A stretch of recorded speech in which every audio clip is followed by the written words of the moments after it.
He once held a firm belief in a certain idea, that having the right skill set and being in the right circles would inevitably lead to success. But it seemed he possessed neither the necessary skills nor the crucial connections. As a result, he was deemed worthless, leaving him to wonder why. Why had it all gone wrong? The chaos of battle erupts, soldiers crying out amidst explosions and dust, as the senior sergeant pushes forward. Kang Chiolho's eyes widen in terror, a deafening impact echoing around him. The massive fiery orb continues its descent, a humming, whistling force plummeting towards the earth. Amidst the carnage, Kang Chiolho stands frozen, his gaze fixed on the inferno and the grim aftermath of battle. A raw, metallic scent assaults his nostrils, and his expression twists with the dawning horror of the blood-soaked ground. Suddenly, a furious roar erupts beside him. He blinks, utterly bewildered by the sudden outburst. Then, a jolt of understanding snaps him back to the present, a desperate thought forming in his mind. But before he can react, a sharp, unseen force slams into him, sending him flying backward with a grunt of pain. The senior sergeant's enraged face looms over him, his voice a thunderous reprimand. Get your head on straight, unless you were planning to die in this place. Scrambling back, surrounded by the grim faces of his comrades, Kang Chiolho can only offer a choked, I'm sorry. A deafening roar echoes across a desolate, war-torn landscape, as a massive fiery impact rips through the air, leaving behind a trail of destruction. Amidst the chaos, a thought cuts through the haze. He had only clicked on a job advertisement. Suddenly, the battlefield vanishes, replaced by the mundane reality of a doorway, and a sigh escapes him, muttering, well, darn. Stepping into the room, he surveys the scattered mess, a stark contrast to the war he just witnessed, observing, this looks like a crime scene. Oh man. He then peeks around a corner, his voice softening as he announces his return. I'm home, Dad. His father sits silently on the floor, surrounded by laundry and the glow of a television, offering no immediate response. After a moment, a quiet voice from the seated figure breaks the silence. Welcome back. Kang Chiolho, still in the doorway, suggests a plan. I'll wash up and then some dinner. Actually, I guess we'll have to clean up a bit first. With a determined look, he reassures his father. It's all right, I'll do it. He kneels amidst the clutter, beginning the daunting task of cleaning the house, though a part of him finds the whole situation absurd. A sigh escapes him, the thought of the parson's job and its promised fortune making the current chore feel like an insult. He surveys the accumulated mess, realizing he's never seen their home in such a state. His father, still slumped on the floor, quietly echoes the sentiment. A memory surfaces of a young woman, Min Seo, recalling a past event. Suddenly, he's jolted back to the present, a sharp sound from the hallway making him flinch. He stares at his father, demanding to know why he's locked the hall and why he's cowering in the corner. The memory continues, Min Seo explaining that she and her mother, their next-door neighbors, had come by. His mind races, connecting the dots, as he wonders if his father had taken the opportunity to get her number. He remembers Min Seo, sitting on the floor, her voice small as she asks him to just drop it and clear his mind. While he insists she shouldn't make things worse, the broken glass on the floor a testament to their argument. Back in the present, a voice calls out, hey, as Kang Chiolho steps into a room. The memory of Min Seo's sad, pleading expression is still vivid in his mind, asking him to just leave it at that, to let her go. He sits before his computer, contemplating the job market, thinking that if there are any places he can apply, he should. His father stands behind him, observing his search, remarking that their family wouldn't be living like this if he weren't such an asshole. Kang Chiolho ignores the jab, his thoughts consumed by the past, by the guy who caused all this. His fingers fly across the keyboard, determined to find something, anything, to escape his current reality. He scrolls through job listings, remembering how some rich kids use their connections to get into college, while he had to fight for every single thing. He curses under his breath, staring up at the full moon. His desperation so profound he'd sell his soul if it meant finding work, yet his computer screen only shows factory or labor jobs, with nothing good to be found, making today feel just as bleak as yesterday. A flicker of hope, perhaps a message, draws his attention to his phone, revealing a job app with listings from the same people who were handing out business cards yesterday. But he dismisses them as spam, remembering the woman who seemed good enough for such work. Still, the app mentions jobs for those skilled in fighting, and he can't help but think a quick look wouldn't hurt. But the words on the screen are quickly overshadowed by the crushing weight of his reality. Disregard, derision, criticism, tears, and poverty. All of it culminating in a single, stark question that echoes in his mind. Would you like to find a job? He stares at the screen, a flicker of confusion crossing his face. What is this? He wonders, a hint of suspicion in his voice. Is someone trying to scam me with this site? The screen shifts, displaying an unsettling question in stark white text. Even at the cost of your soul, would you like to find a job? Chiolho looks away, his brow furrowed in thought, considering the strange proposition. A registration prompt appears, and after a moment's hesitation, he clicks accept, the sound of the mouse echoing in the quiet room. The first question pops up. Do you have a hobby that you spend upwards of 20 hours a week on? Including games. He clicks yes. Another question follows. If you were to suddenly receive a large sum of money, how would you spend it? Options appear, ranging from investments to travel. He ponders, a thoughtful hum escaping him, before concluding, I'd probably buy a building. The next query asks, what do you view as most important in life, with choices like personal success, family, and social status? He selects family. A faint smile touches his lips as he reflects, this is kind of fun. Have I ever really taken the time to ask myself like this? The final question appears on the screen, asking him to evaluate his own life's worth, without external influence or consideration for others. He stares at the screen, a quiet thunk echoing as he makes his choice.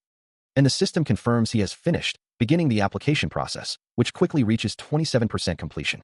A relieved smile spreads across his face, feeling a surprising sense of lightness after answering the introspective questions. The application swiftly processes to completion, reaching 100%. When a new message flashes, announcing the loading of a simulation tutorial and the beginning of transportation to another world. Kang Chiolho's eyes widen in disbelief, a bright flash of light engulfing him as he questions the impossible. The light intensifies, reflecting brightly in his eyes, until he suddenly finds himself suspended in a vast, cloudy sky, a bewildered exclamation escaping him as he looks around. Kang Chiolho opens his eyes to a horrifying sight, a battlefield strewn with fallen figures, a place both familiar and utterly alien. He can only wonder if he's dreaming. As a voice calls out to him, Parsons, he feels a profound sense of unreality, as if he's witnessing someone else's memories entirely. The scene shifts, revealing a young girl who introduces herself as Min Seo, standing beside a man she refers to as her no-good father. A fierce resolve hardens within him, a determination to survive this ordeal no matter what, even as he desperately questions the nature of this strange dream. Suddenly, his father's enraged face fills his vision, threatening to kill Parsons himself if he doesn't snap out of it. He winces, the pain a stark reminder that he is no longer Kang Chiolho, but Parsons. The sensations are too vivid, too real to be a mere dream, yet his mind struggles to find any other explanation for his predicament. He pushes aside the confusion, resolving to simply survive this ordeal, promising himself he'll sort out the truth later. Suddenly, arrows rain down, forcing him to raise his shield against the onslaught. The sheer scale of the battle becomes apparent, as a massive siege tower looms in the distance. He pushes forward, shield held high, navigating the chaotic battlefield. His gaze falls upon the towering structure, just as a voice cuts through the din, calling out to him. A burly figure, a senior sergeant, approaches, asking if he's all right, wondering if this is his first time as a mercenary. He quickly assures the senior sergeant that he's perfectly fine, his mind processing the information from Parsons' memories, identifying the man as a high-ranking officer in the mercenary corps. The senior sergeant, his face contorted in a grimace, barks orders, demanding his men push forward, refusing to allow any hesitation. Meanwhile, the massive siege tower of the enemy mercenaries rumbles closer, its base swarming with soldiers eager to breach the stronghold. It finally slams against the wall, a bridge extending to allow the invaders access to the fortress. Outside, a line of armored knights on horseback prepares for a devastating charge, their presence a formidable threat to any who might attempt to escape. Kang Chiolho, observing the unfolding chaos, knows he must survive this onslaught, and to do so, he'll need to find a way to escape the battlefield. The mercenaries surge forward with a roar, clashing violently against the stronghold's defenders, the air filled with the sounds of battle and desperate cries. Amidst the fray, the senior sergeant's voice cuts through the din, a powerful challenge echoing across the field. Do you maggots want to live? His words ignite a fierce response from the troops, a unified shout of yeah, rising from their ranks. From atop the siege tower, an enemy commander urges his forces onward, demanding they push ahead and claim victory. As the enemy's siege tower finally connects with the stronghold walls, a commanding voice cuts through the din of battle, urging the attackers to scale the defenses and leave no survivors. Still clinging to the ladder, he glances down, a flicker of thought crossing his mind about a potential escape route. But before he can fully process the idea, a sudden, sharp impact slams into his cheek, the force of it rattling his senses. He brings a hand to his face, a bewildered question forming in his mind. If this is all just a dream, why does the pain feel so real? The truth dawns on him with chilling clarity, and a more terrifying question follows. If he dies here, what will become of him? The battle rages on around him, a cacophony of shouts and clashing steel, as soldiers fall from the ramparts. The desperate struggle for survival intensifies, with cries of agony echoing across the blood-soaked stone. On the wooden platform of the siege tower, the fight is equally brutal, a soldier plummeting into the abyss below. With a renewed surge of determination, he plunges into the fray, his sword flashing as he vows to himself that he cannot die here. He braces himself, a fierce resolve hardening his features as the battle rages around him. The stronghold wall has become a brutal melee, with allied and enemy forces clashing in a desperate struggle for survival. But in the chaos, a spear suddenly thrusts forward, piercing his side with a sickening thud. Nearby, The senior sergeant witnesses the brutal exchange, his eyes burning with fury at the sight of his comrades falling. Without hesitation, he brings his massive axe down, crushing an enemy soldier with overwhelming force. A guttural cry escapes Kang Chiolho's lips, the pain of the spear wound tearing through him. The senior sergeant, still in motion, then hurls the defeated foe, sending him flying from the battlements. The enemy soldier plummets through the air, a red cloak flapping against the sky as he falls to his demise. Despite his injury, Kang Chiolho pushes through the agony, his gaze fixed on the relentless onslaught of enemies. Still on the ground, surrounded by the enemy, Kang Chiolho hears a voice ring out, ordering his immediate death. His eyes dart around, searching for anything, a weapon, anything to fight back. His hand closes around a sturdy wooden club, a desperate grip on survival. With a surge of adrenaline, he rises and swings the makeshift weapon, sending an enemy soldier reeling. The other attackers hesitate, surprised by his sudden counterattack, and he screams back at them, daring them to make good on their threats. The battle intensifies as he plunges into the fray, fighting with raw, untamed fury. Surrounded on all sides, he holds his ground, a lone warrior against a tide of foes. Then, a larger, more imposing figure charges in, acknowledging his skill, but clearly intending to end the fight himself. Two armored knights on horseback approach a formidable, high-walled gate, their presence signaling the arrival of more forces. Meanwhile, the desperate struggle continues, as he fiercely fends off multiple soldiers, his makeshift club a blur of motion amidst the chaos. With a grunt of effort, he brings the crude weapon down hard, striking another foe. Finally, the last of his immediate attackers fall, leaving him standing over their defeated forms, the ground stained with blood. Sweat drips from his brow as he gasps for air, the realization settling in that he has survived this brutal encounter. Lying on the ground, he stares up at the unfamiliar town, a weary thought echoing in his mind. This isn't a dream, and until he finds a way home, he will remain Parsons. Chaos erupts within a grand hall as raiders storm through, their voices echoing with a triumphant declaration that everything within their grasp is now theirs for the taking. Amidst the destruction, a man in white robes stands defiant, his voice trembling with rage as he vows retribution against the invaders. But his defiance is met with swift violence, leaving him bloodied and defeated. Through the corridors, the raiders continue their relentless pursuit, their shouts demanding that no one escape. A burly mercenary, wielding a massive hammer, laughs heartily, proclaiming that subduing the old man was the most challenging part, and now it is time for their reward. From above, the ravaged town smolders, a mercenary reporting the complete success of their operation, boasting 0 casualties. In a separate chamber, a stern commander smiles with satisfaction, applauding his brave soldiers for their victory. Amidst the smoldering ruins of the town, the mercenaries celebrate their hard-won victory, their shouts echoing through the smoke-filled air. Meanwhile, their commander, the senior sergeant, reflects on the success, acknowledging that the triumph was due to the sacrifices made on the front lines. A boisterous mercenary approaches him, confirming their agreement, while the senior sergeant simply nods, his expression stern. Kang Chiolho, however, watches the burning town with a more somber gaze, lamenting the losses they sustained and the lives that were irrevocably changed by the battle. He sees the terrified villagers, huddled together, their faces etched with despair, and wonders if any of them managed to escape the devastation. The senior sergeant, now mounted, issues a command for his men to fall in, preparing to depart from the ravaged settlement. But Kang Chiolho hesitates, a profound sense of unease settling over him. His eyes widen slightly as he takes in the full scope of the destruction, a silent question forming in his mind about the true cost of their actions, and why he feels like the only one burdened by it. He ponders his new identity, Parsons, or rather, Kang Chiolho, wondering if the grueling 24 months of endless drills in the Korean military had truly beaten his instincts into him. He had reacted before he even knew it, but now, he questions if he truly desires to be this Parsons. Yet, a part of him admits, being called Parsons is what he wanted. His thoughts are interrupted as the senior sergeant calls out, demanding Parsons to stand front and center. Kang Chiolho snaps to attention, confirming his new name to his superior. The senior sergeant observes him, noting that despite this being his first battle, he managed to survive without injuries.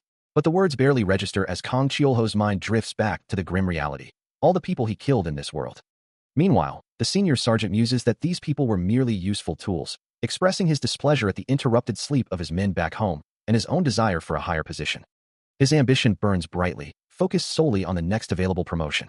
The senior sergeant, astride his horse, turns to the man riding behind him, asking if he has any experience in becoming a knight's valet. Kang Chiolho looks taken aback, repeating the title to himself, then wondering if it's truly any different from being a common manservant. The senior sergeant dismisses his hesitation, declaring that such a position is already far too grand for a mere mercenary. He reminds the younger man of his humble origins, a simple peasant from the land. A flicker of pain crosses Kang Chiolho's face as he recalls his past ambition to become a captain, now feeling only a hollow void. The senior sergeant then shifts his tone, suggesting it would be a waste to keep him as just another mercenary. A close-up on his eyes betrays his inner turmoil, a thought forming that perhaps his earlier politeness was a mistake. Surrounded by the other soldiers, he forces a strained smile, musing to himself that if he had simply taken their money, his pockets would be full instead. The senior sergeant observes him, a subtle expression of understanding or perhaps calculation on his face. The senior sergeant lets out an exasperated sigh, his gaze fixed on someone just out of sight, muttering, "Honey? Typical of you mercenaries to scrounge for every penny you can get." A flustered Kang Cheol-ho, caught off guard by the playful jab, can only manage a sheepish, "Senior, leave my presence at once." He thinks to himself, he's probably not too happy considering I'm asking for a stipend by asking for money, haven't I? I hope nothing bad comes of it. The senior sergeant, now addressing a group of soldiers including Kang Cheol-ho, continues his scolding tone. "You've got to be kidding me, don't you, kid?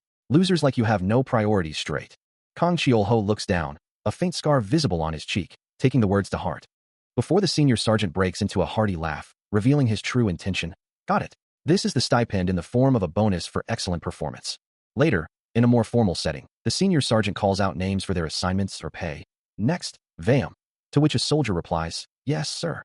Kang Cheol-ho stands among the ranks, a single tear tracing a path down his cheek as the senior sergeant's voice echoes, "Payday. Make sure you get your pay before you leave, boys." His gaze fixed on the clear blue sky, he hears the next name called. Next, Parsons, followed by a familiar, "Yes, sir." The senior sergeant adds, "So, I was going to you. Next, you could say." He clutches the bag of coins, a question forming in his mind. Is this truly money? The answer is starkly clear, painted across the faces of the fallen, their bodies littering the ground. As the coins in his hand represent nothing more than the spoils earned from the lives of others. Walking away, he still struggles to accept the grim reality of it all, the weight of his actions pressing down on him. Suddenly, a system message flashes before his eyes, announcing that the simulation tutorial is ending, and that he has been referred to as Parsons. The world around him begins to dissolve into shimmering particles, a vibrant, ethereal light consuming the battlefield. Another message appears, detailing that tutorial mode penalties will be deducted from his rewards, leaving him with only 1% of the total. The system then confirms the beginning of transportation to his original dimension, instructing him to stand by. With a soft thud, he finds himself back in a familiar room, sitting on the floor, a look of profound weariness etched across his face. He stares at the computer screen, the recent, violent memories still vivid, wondering if it was all just a dream, or some kind of delusion where he was a soldier back in the Middle Ages. The experience felt far too real for a mere dream, leaving him deeply unsettled. And as he sits on the floor, trying to process the lingering unease, a small, metallic glint catches his eye. He picks it up, his gaze fixed on the intricate details of a gold coin, a sharp gasp escaping him as the reality of his experience crashes down. A system message then appears, offering a chilling proposition. "Even at the cost of your soul, would you like to find a job?" The system message continues, clarifying the nature of the offer. The SOS job hunting advice website is designed for those willing to sell their souls for employment, promising to tirelessly find the perfect, high-paying job that draws out their full potential, all for its dear customer. With a wallet in hand, Kang Cheol-ho reflects on the significant sum he recently acquired, a total of 2,740,000 won, or roughly $2,100. He walks past a gold store, considering how, all things considered, he hadn't expected to get much for it. Yet, they had paid him the full amount, a sum that felt almost unreal. It was a world where money didn't simply fall out of fiction, he muses, clutching his hands together. But thanks to that gold coin from a weird place, he had earned more than he ever thought possible. No, he corrects himself, that wasn't really a coin at all. He continues to grapple with the implications of his recent discovery, the reality of his past actions weighing heavily on him, realizing that the men he had stabbed, cut, and killed were undeniably real. His hands, once stained with the grime of battle, now lie open and empty, as if searching for something to hold on to, or perhaps, to let go of. A sudden vibration from his back pocket pulls him from his thoughts, and he pulls out his phone, a look of surprise crossing his face. Standing on a quiet street, he wonders who could be calling him so late. His eyes widening in recognition as he sees the caller ID. It's SOS, the woman who gave him this very device, and he recalls her name with a flicker of concern. A moment of hesitation passing before he makes a decision. Then, with a slight tremor in his voice, he answers the call. A voice on the other end of the line greets him, wishing him a good day. Kang Cheol-ho, holding the phone to his ear, responds with a slight frown, questioning how the caller knows his name. The voice on the phone expresses surprise at his reaction, reminding him that he registered his information on their website, then asks if he is available for a meeting today. He asks why, and the caller explains that there will be a special decision for all members of the site, expressing their desire for him to attend. The voice presses further, asking if he doesn't want to find out more about yesterday's experience. Later, a building directory sign clearly indicates Job Hunting Advice Office SOS on the 6th floor, confirming his destination. Inside the building, The elevator panel shows the number 6 illuminated, signaling his ascent. As the elevator rises, Cheol-ho looks down, a sense of unease washing over him, wondering if he's making the right choice. Despite the feeling that he's made a deal with the devil, he knows he needs answers about what happened to him yesterday. He needs to know what happened yesterday. The elevator descends, stopping on the 6th floor. A woman in a business suit stands waiting, greeting him with a welcoming smile to their offices. Kang Cheol-ho confirms, a hint of surprise in his voice, that these are indeed So's offices. She turns, inviting him to follow her to the meeting room. As he walks behind her, he notes that her voice is far softer and more feminine than it had been over the phone. She turns to him, telling him to relax and keep calm, then adds, with a playful smirk, that he's much prettier than she expected. Sos continues to smile, observing that even now, he's exceeding her expectations, wondering if he might be someone prophetic. Kang Cheol-ho's brow furrows, his mind replaying Sos' earlier, cryptic words. His gaze then falls upon a screen displaying a provocative image of a character named Revlish. As Sos muses aloud about who would ever wear such an outfit, quickly adding that the attire itself is far from trash. He looks at her, a hint of confusion on his face, asking for clarification. His eyes widen in disbelief, the weight of her words clearly sinking in. Sos simply offers a knowing, almost mischievous smile. Gesturing towards a seat, she invites him to make himself comfortable, explaining that their president will elaborate on everything. Then, with a bright, almost conspiratorial tone, she adds an important detail. The gold coin he received as a reward, she reveals, is worth a staggering 1 million gold in the open market, 100 times more than the mere 100,000 won he had sold it for. Still reeling from the revelation, his mind races with questions about how much he lost, and how they even knew the details of his past transaction. Just as he ponders this, Sos opens the door, calmly addressing him by name. She explains that her company can read minds across dimensions, though his current location and thoughts are fragmented. The realization hits him like a physical blow. She had read his mind. As she invites him in to take a seat, he stands utterly bewildered, stammering for a moment to compose himself. She waits patiently at her desk, a serene smile playing on her lips. "Please, come in," she repeats. "I've been waiting, Mr. Kang." He feels a strange shift in her presence. She no longer seems like a mere company president, but rather someone of celebrity status. A soft chuckle escapes her. "I'm flattered you think so." His thoughts spiral, wondering what kind of place this is, where reading minds is as simple as breathing. The woman introduces herself as Sos, the site administrator and CEO of the company. Seated across from him in a sleek office, she offers a polite welcome, expressing her pleasure to finally meet him. Still reeling from the bizarre encounter, he wonders aloud if he's somehow lost his soul in a deal, his expression a mix of confusion and concern. Sos calmly dismisses his concern, assuring him he is mistaken. He presses further, needing to know if his recent, harrowing experience was truly real, his brow furrowed in disbelief. With a slight tilt of her head, Sos confirms it, though with a subtle qualification. He then recalls her earlier words, realizing that what he had just endured was merely a tutorial, a test of sorts. Sos elaborates, explaining that given his current level 1 status, the information she can provide is limited, but his recent experience can serve as a unique reference for new employees. The mention of level 1 and new employees clearly frustrates him, as he demands clarification on her meaning. Still reeling from the bewildering explanation, he couldn't help but wonder why he, of all people, had been chosen from the crowd. Sos, however, remained composed, her gaze steady as she asked, "Do we seem the sort of company that would pick an individual like you, Mr. Kang?" She continued, explaining that his identity and background had been thoroughly investigated, leaving no stone unturned. In fact, she added, they had even paid his mother's hospital fees, a stark reminder of his recent trauma and the company's reach. Her tone was almost challenging as she wondered, "Wouldn't you say we know you quite well, Mr. Kang?" His frustration finally boiled over, and he demanded to know, "What is it you want from me?" A woman with sleek, dark hair listens intently, her expression thoughtful. He stands before her, a troubled look on his face, lamenting that his family won't accept something, while she, with a hint of sadness, admits she feels the same way. Her gaze softens as she offers reassurance, telling him he can be at ease for now. A telepathic thought echoes, confirming her words are true. He then declares his intention to marry Sun He, before directly asking the woman what she wants from him. With a gentle smile, she explains that for now, they simply need him to raise his level. He looks back at her, a hint of disbelief in his voice, questioning if she truly wants him to return to that strange game world. A screen displays a warrior in armor, along with text about levels, making him realize that this situation is almost like a game, and she agrees, stating it might be their best frame of reference. After all, the world shouldn't collapse under the weight of bloodshed. He considers her words, realizing that in this other dimension, he must fight to level up, just like in a game. Sos confirms his understanding, and he presses on, asking if the contract he signed is bound by these very rules. Sos affirms it. He then questions the full scope of the agreement, wondering about his rewards for following the contract's rules, and the consequences should he fail to adhere to its conditions. A flash of frustration crosses his face as he finds the terms a little unreasonable. Sos offers a cryptic, maybe, Maybe not. She concludes with a wry observation about his way with words. Sos explains that the ambiguity of the contract was for his own good, clarifying that they aren't engaged in some twisted betting game, as too much information can be harmful, much like showing a child a cliff or pornography. He listens intently, his expression unreadable. Sos offers a slight, knowing smile. She then asks him directly if any of these terms, like avatar possession, parallel universes, or pipes between dimensions, sound strange to him, as they relate to the fulfillment of a client's mission. He remains silent, his gaze fixed. Sos' voice continues, explaining the contract's terms, revealing that simply by undertaking the mission, he would already qualify for a minimum level of success, and his efforts would be recognized, earning him bonus client rewards. A slight, knowing smile plays on Sos' lips as she concludes, calling Parsons a useful tool, born for her purposes. Kang Cheol-ho grapples with the unsettling truth that, despite how difficult it is to accept, he cannot deny the validity of her words.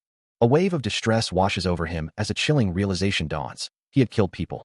Sos, however, dismisses his internal turmoil, stating that compared to the men he had slaughtered, he is a delicate specimen. This prompts him to question the very foundation of the agreement, wondering if the client was truly the one who established the contract. With a knowing glance at a cascade of gold coins, Sos clarifies, implying that Parsons is more than paying for everything by simply completing a single mission. The crushing weight of understanding settles upon him, realizing that his long-held dreams alone won't be enough to settle his debts. The explanation of the contract continues, with Sos clarifying that the terms can differ greatly depending on the client, and that taking on a millionaire's overseas mission is always different from other work. Kang Cheol-ho then asks about other conditions, specifically what would happen if he failed a mission or died. She assures him that should he fail to complete a dimension sign, the Kang Cheol-ho he knows would remain perfectly fine. A sigh of relief escapes him. However, she continues, they would revoke his contract, causing him to lose access to a free pass to the dimension, and that the dimension he possesses is the same as his own. She then asks if he wouldn't find it disconcerting if someone were to disrupt his life without permission. A point he concedes makes sense. She then adds that the biggest condition is failing to complete a mission. Sos continues, explaining that the penalty for failure would be the lowest possible, prompting Kang Cheol-ho to question if that was truly the extent of it. She pauses, a thoughtful expression on her face, before reminding him of the previous tutorial, where his participation in a game had increased a percentage. He recalls the figure, stating it was 1%, and she then asks him to imagine if it had been a full 100%. The implication hits him, realizing such a reward would be over 100 million won, approximately 86,000 US dollars. This system, she implies, operates on a principle of high risk and high return. She clarifies that as the end reward increases, so does the difficulty of the client mission, and consequently, the penalty imposed on unsuccessful completion becomes proportional. Adding that their highest-level clients are extremely sensitive when it comes to their power. The staggering figure of 100 million won echoed in Kang Cheol-ho's mind, a sum almost impossible to comprehend. He couldn't reconcile it with his own reality, muttering that if his level was truly this low, he'd never made such an exorbitant amount of money before, especially not as a rank F hunter. The sheer weight of the number, 100 million won, felt like an impossible dream. His eyes widened in disbelief, the same astronomical figure still swirling in his thoughts. Finally, unable to contain his suspicion any longer, he blurted out to Sos, "What a fraud." Kang Cheol-ho sits, his gaze cast downward, a silent wait a second, echoing in his mind. He reflects on the immense power of money, how people have killed for it. The weight of such thoughts presses down on him, a deep sense of self-loathing at the mere idea of it. Sos, sitting across from him, gently reminds him that hating himself won't solve anything, and explains that in the end, it was only thanks to money that she was able to survive and live her life safely. Cheol-ho listens intently, his expression unreadable. Sos urges him to consider it from a different perspective, asserting that in this day and age, money speaks volumes, equating earning it to saving the world, almost a heroic deed.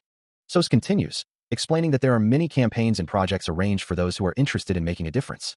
He listens intently, as she assures him they won't force him into anything, offering him the freedom to choose if he prefers. His expression remains troubled, and he wonders aloud what he'll have to do this time. Sos watches him, a slight smile playing on her lips. As a purple aura begins to shimmer around him, her voice echoing, "You can find that out yourself." The shimmering intensifies, and he lets out a pained groan. A powerful blue energy erupts around him, crackling with visible impact lines, his face contorted in anguish as he cries out, "Ugh." The energy pulses violently, and he clutches his head, a sharp krrk, escaping him as the internal struggle overwhelms him. He clutches his head, a wave of dizziness washing over him, the world around him blurring as a voice whispers that something has gone terribly wrong. Still reeling from the sudden onset of vertigo, he struggles to regain his bearings, his eyes wide with confusion. Before he can fully recover, a heavy blow strikes him from behind, the impact sending a shockwave through his body as an armored figure lunges from the shadows. An axe arcs downward, its sharp edge glinting with lethal intent. His mind screams in disbelief, utterly bewildered by the sudden, brutal assault. The cavern floor cracks under the force of the attack, dust and debris erupting around them. But even in his disoriented state, instinct takes over, and he counters with a swift, brutal strike, disarming his assailant and seizing their axe in one fluid motion. Now armed with the enemy's weapon, he stands ready, his gaze hardening. The armored attacker, a cruel grin spreading across his scarred face, prepares for the next exchange. Still reeling from the sudden attack, he struggles to comprehend his surroundings. A wave of dizziness washes over him, leaving him to wonder what kind of trouble he's stumbled into this time. Above him, the armored figure scoffs, telling him to stay focused, that he's too rusty. Kang Cheol-ho, still on the ground, clutches the axe he'd just taken from his assailant. His gaze falls to the ground, then lifts, his eyes catching on something. An arrow, lodged in the stone beside him. The armored man, now revealed to have a scarred face and a confident smirk, declares he just saved Kang Cheol-ho's life, knowing these labyrinths are often poisoned. Kang Cheol-ho, still processing, asks if the man was swinging that axe to save him, not to kill him, to which the armored figure replies, "Parsons, one more thing." Another mercenary joins the scarred man, who then addresses him, "Boss Sampat." Still reeling from the previous encounter, he finds himself staring up at the imposing figure, who simply grunts in acknowledgement. The armored man had indeed trusted him, only to be ensnared in a trap, a sudden net dropping from above, eliciting a cry of surprise. A scoff escapes Sampat as he looks down at the struggling figure, thinking how typical it is for such a naive pest to lack awareness. Now standing, the mercenary considers the situation, realizing these men are indeed here to help him, and he's starting to understand their methods. He had been deep within this labyrinth, searching for something specific amidst the glowing blue crystals. His mission was clear, to find someone, a person he'd been tracking through the treacherous passages. A sudden alert flashes before his eyes, catching him off guard. The system displays a name and age, Yumi Ival Pilshin, 24 years old. The mission details expand, revealing the objective to explore the labyrinth and locate Count Raleigh's son, Leopold, and another unknown individual. As the system interface materializes before him, he finds himself questioning the very nature of his reality. A wave of distress washes over him, recalling the woman's words about this not being a game. His reflection stares back from the shimmering surface, a silent witness to his growing unease. Sos's voice echoes in his mind, explaining that when one crosses into a dimension or dungeon, they act in place of the Lord, yet their appearance remains their own, making them the target everyone seeks. She continues, revealing that ideally, they would have preferred to maintain the illusion of his own world, preserving his acquaintances and his life. The implications weigh heavily on Kang Cheol-ho, a single thought forming in his mind. What if? A chilling memory flashes through him, a bloody hand, a stark reminder of the last time he had to take another person's life, the past haunting his present resolve. Kneeling, his fist clenched in frustration, he grapples with the overwhelming question of what he should do, fearing failure and the inability to complete the mission. A determined glint enters his eyes as he realizes, perhaps he should have fully committed before entering into a contract with Sos. Still grappling with the weight of his mission, Kang Cheol-ho stands before Sos, the image of their conversation replaying in his mind. A sharp memory cuts through his thoughts, and he clenches his jaw, an eye patch now covering his right eye, declaring, "No, that's not it." The scene shifts to a rugged cave, where a stern-faced boss Sampat confronts a younger, blonde-haired warrior. "Hey, Urival," he calls out. "What are you spacing out for? Have you gone weak from lack of sleep?" Urival's expression hardens, his resolve firming as he replies, "Right. I'll do what's necessary." Turning his back on the others, he dismisses their concerns with a curt, "It's nothing. Let's get back to it." Sampat watches Urival, a thoughtful look on his face. "All of us are going to die one day. It's only a matter of time," he muses, "but something's different about you." Urival leads the way deeper into the glowing cavern, his internal monologue echoing his determination. "I have to succeed and return no matter what." From the day he first held a sword, Urival Pilshin, the son of a minor knight's house, worked ceaselessly to become a knight, just like his father. But after his mother was tragically struck down by a noble's carriage, his life took a devastating turn for the worse. He cried out in anguish, a desperate plea for his mother echoing in the rain. Lying broken on the ground, he could only scream, his identity, Urival Pilshin, now forever marked by tragedy. After his mother's death, his father drowned his sorrows in alcohol, leaving Urival to desperately plead with him to snap out of his despair. His younger sister, too, was in poor condition, too young and frail to offer any help. Standing alone in the downpour, a fierce resolve hardened his gaze, knowing he had to save his family from ruin. Without much choice, Urival had enlisted in the army, and through sheer effort and a bit of luck, he managed to earn achievements and victories on the battlefield. But despite his successes, without the proper connections, his achievements were ultimately rewarded to others. Pennies like this weren't enough to save his family from their harsh life, not his mother, his father, or anyone. Overwhelmed by despair, he wondered if they were truly finished. At that moment, in the depth of his hopelessness, a single ray of hope shone down on him. Meanwhile, a noble's hand, adorned with rings, clutched a pair of similar bands, as a voice lamented that his son had yet to return. Urival, dreaming of adventure, had set off into the labyrinth, but he had been gone for too long. The noble, his face etched with worry, asked, "So tell me, can you truly find and bring back my son?" He kneels before Count Raleigh, the lord of their night order, who has summoned him for a mission. This is it, he thinks, his chance to finally make something of himself. If he succeeds, he too will forge powerful connections. There's still hope for a better future. Hope, a fragile whisper in the darkness. But now, lying on the cold ground, sleep eludes him. He can't sleep at all, his mind racing. Every time he closes his eyes, past memories replay on an endless loop. Even after successfully completing his mission, Urival finds himself tormented by an unseen presence, a voice echoing in his mind, demanding he get out of his own head. He collapses to the ground, exhausted, pleading for the relentless reminders to cease, desperate for some sleep. Yet his inner critic persists, calling him one-track-minded. Plagued by a unique form of insomnia, Urival lies on the cold ground, utterly spent, unable to find the rest he so desperately craves. As he sits up, reflecting on his predicament, a strange thought crosses his mind. Perhaps this constant struggle, this torment, is kind of nice. He wonders if the circumstances of Parsons were similar to his own, a shared burden of past events. A memory flashes through his mind, a younger version of himself and another child in bed, watched over by a spectral figure, and the nagging question resurfaces. Is he the only one whose partners have gone through this? Perhaps it's for the best, he muses, but the doubt lingers, a persistent whisper asking if he's truly alone in this unique suffering. The question haunts his wide eyes, an unresolved echo in his mind. Sos's words echo in his mind, a stark reminder of the acquaintances and the life he carries. Meanwhile, in the quiet of the night, a small campfire crackles, its flames fed by carefully gathered firewood, casting dancing shadows across the sleeping forms. Suddenly, a sharp clang of metal pierces the stillness, jolting Kong Cheol-ho awake. Another metallic ring echoes through the forest, his eyes widening in alarm. He recognizes the unmistakable sound of clashing steel, realizing someone is fighting nearby. His gaze sharpens, a mix of concern and determination on his face. As he quickly rises from his spot by the fire, looking at the other sleeping figures. The fighting is too close for comfort. The sounds confirm it. A person is engaged in battle. With a shout, he calls out, "Hey, everyone wake up." Kong Cheol-ho is in the thick of battle, airborne as he maneuvers against a hulking, gray-skinned beast. The creature lets out a guttural shriek, its red eyes burning with malice. He lands, spear in hand, his expression grim as he prepares for the next assault. More of the monstrous creatures swarm him, their roars echoing as he swings his sword, deflecting their attacks. Surrounded, he holds his ground, the beasts closing in from all sides. With a surge of power, a crimson aura erupts from his blade, sweeping through the horde and sending them reeling back. But the fight is far from over. He finds himself fleeing through the dark, smaller, shadowy figures relentlessly pursuing him. A gasp escapes him, his face contorted in a mix of fear and exhaustion. He looks up, only to find a colossal, red-eyed monstrosity looming over him, its sheer size dwarfing everything else. He braces against the unseen force, his muscles straining with a guttural grunt. A frustrated cry escaping his lips as the relentless assault continues. From the shadows, a grotesque creature with glowing red eyes lets out a piercing roar, its fangs bared. Suddenly, a massive, fleshy monster crushes him against the ground, its bulk pressing down with immense force, the creature's own red eyes burning with malice. A pained gasp escapes him, his face contorted in agony. Even under the crushing weight, he retaliates, his red glowing sword carving through a smaller monster that lunges from the side. With a desperate, determined look, a faint blue aura flickers around his hand, ready for the next desperate move. Kong Cheol-ho stands over the defeated monster, its blood splattering across the cavern floor, having just finished a brutal fight. Turning his attention away from the creature, he asks, "Are you all right?"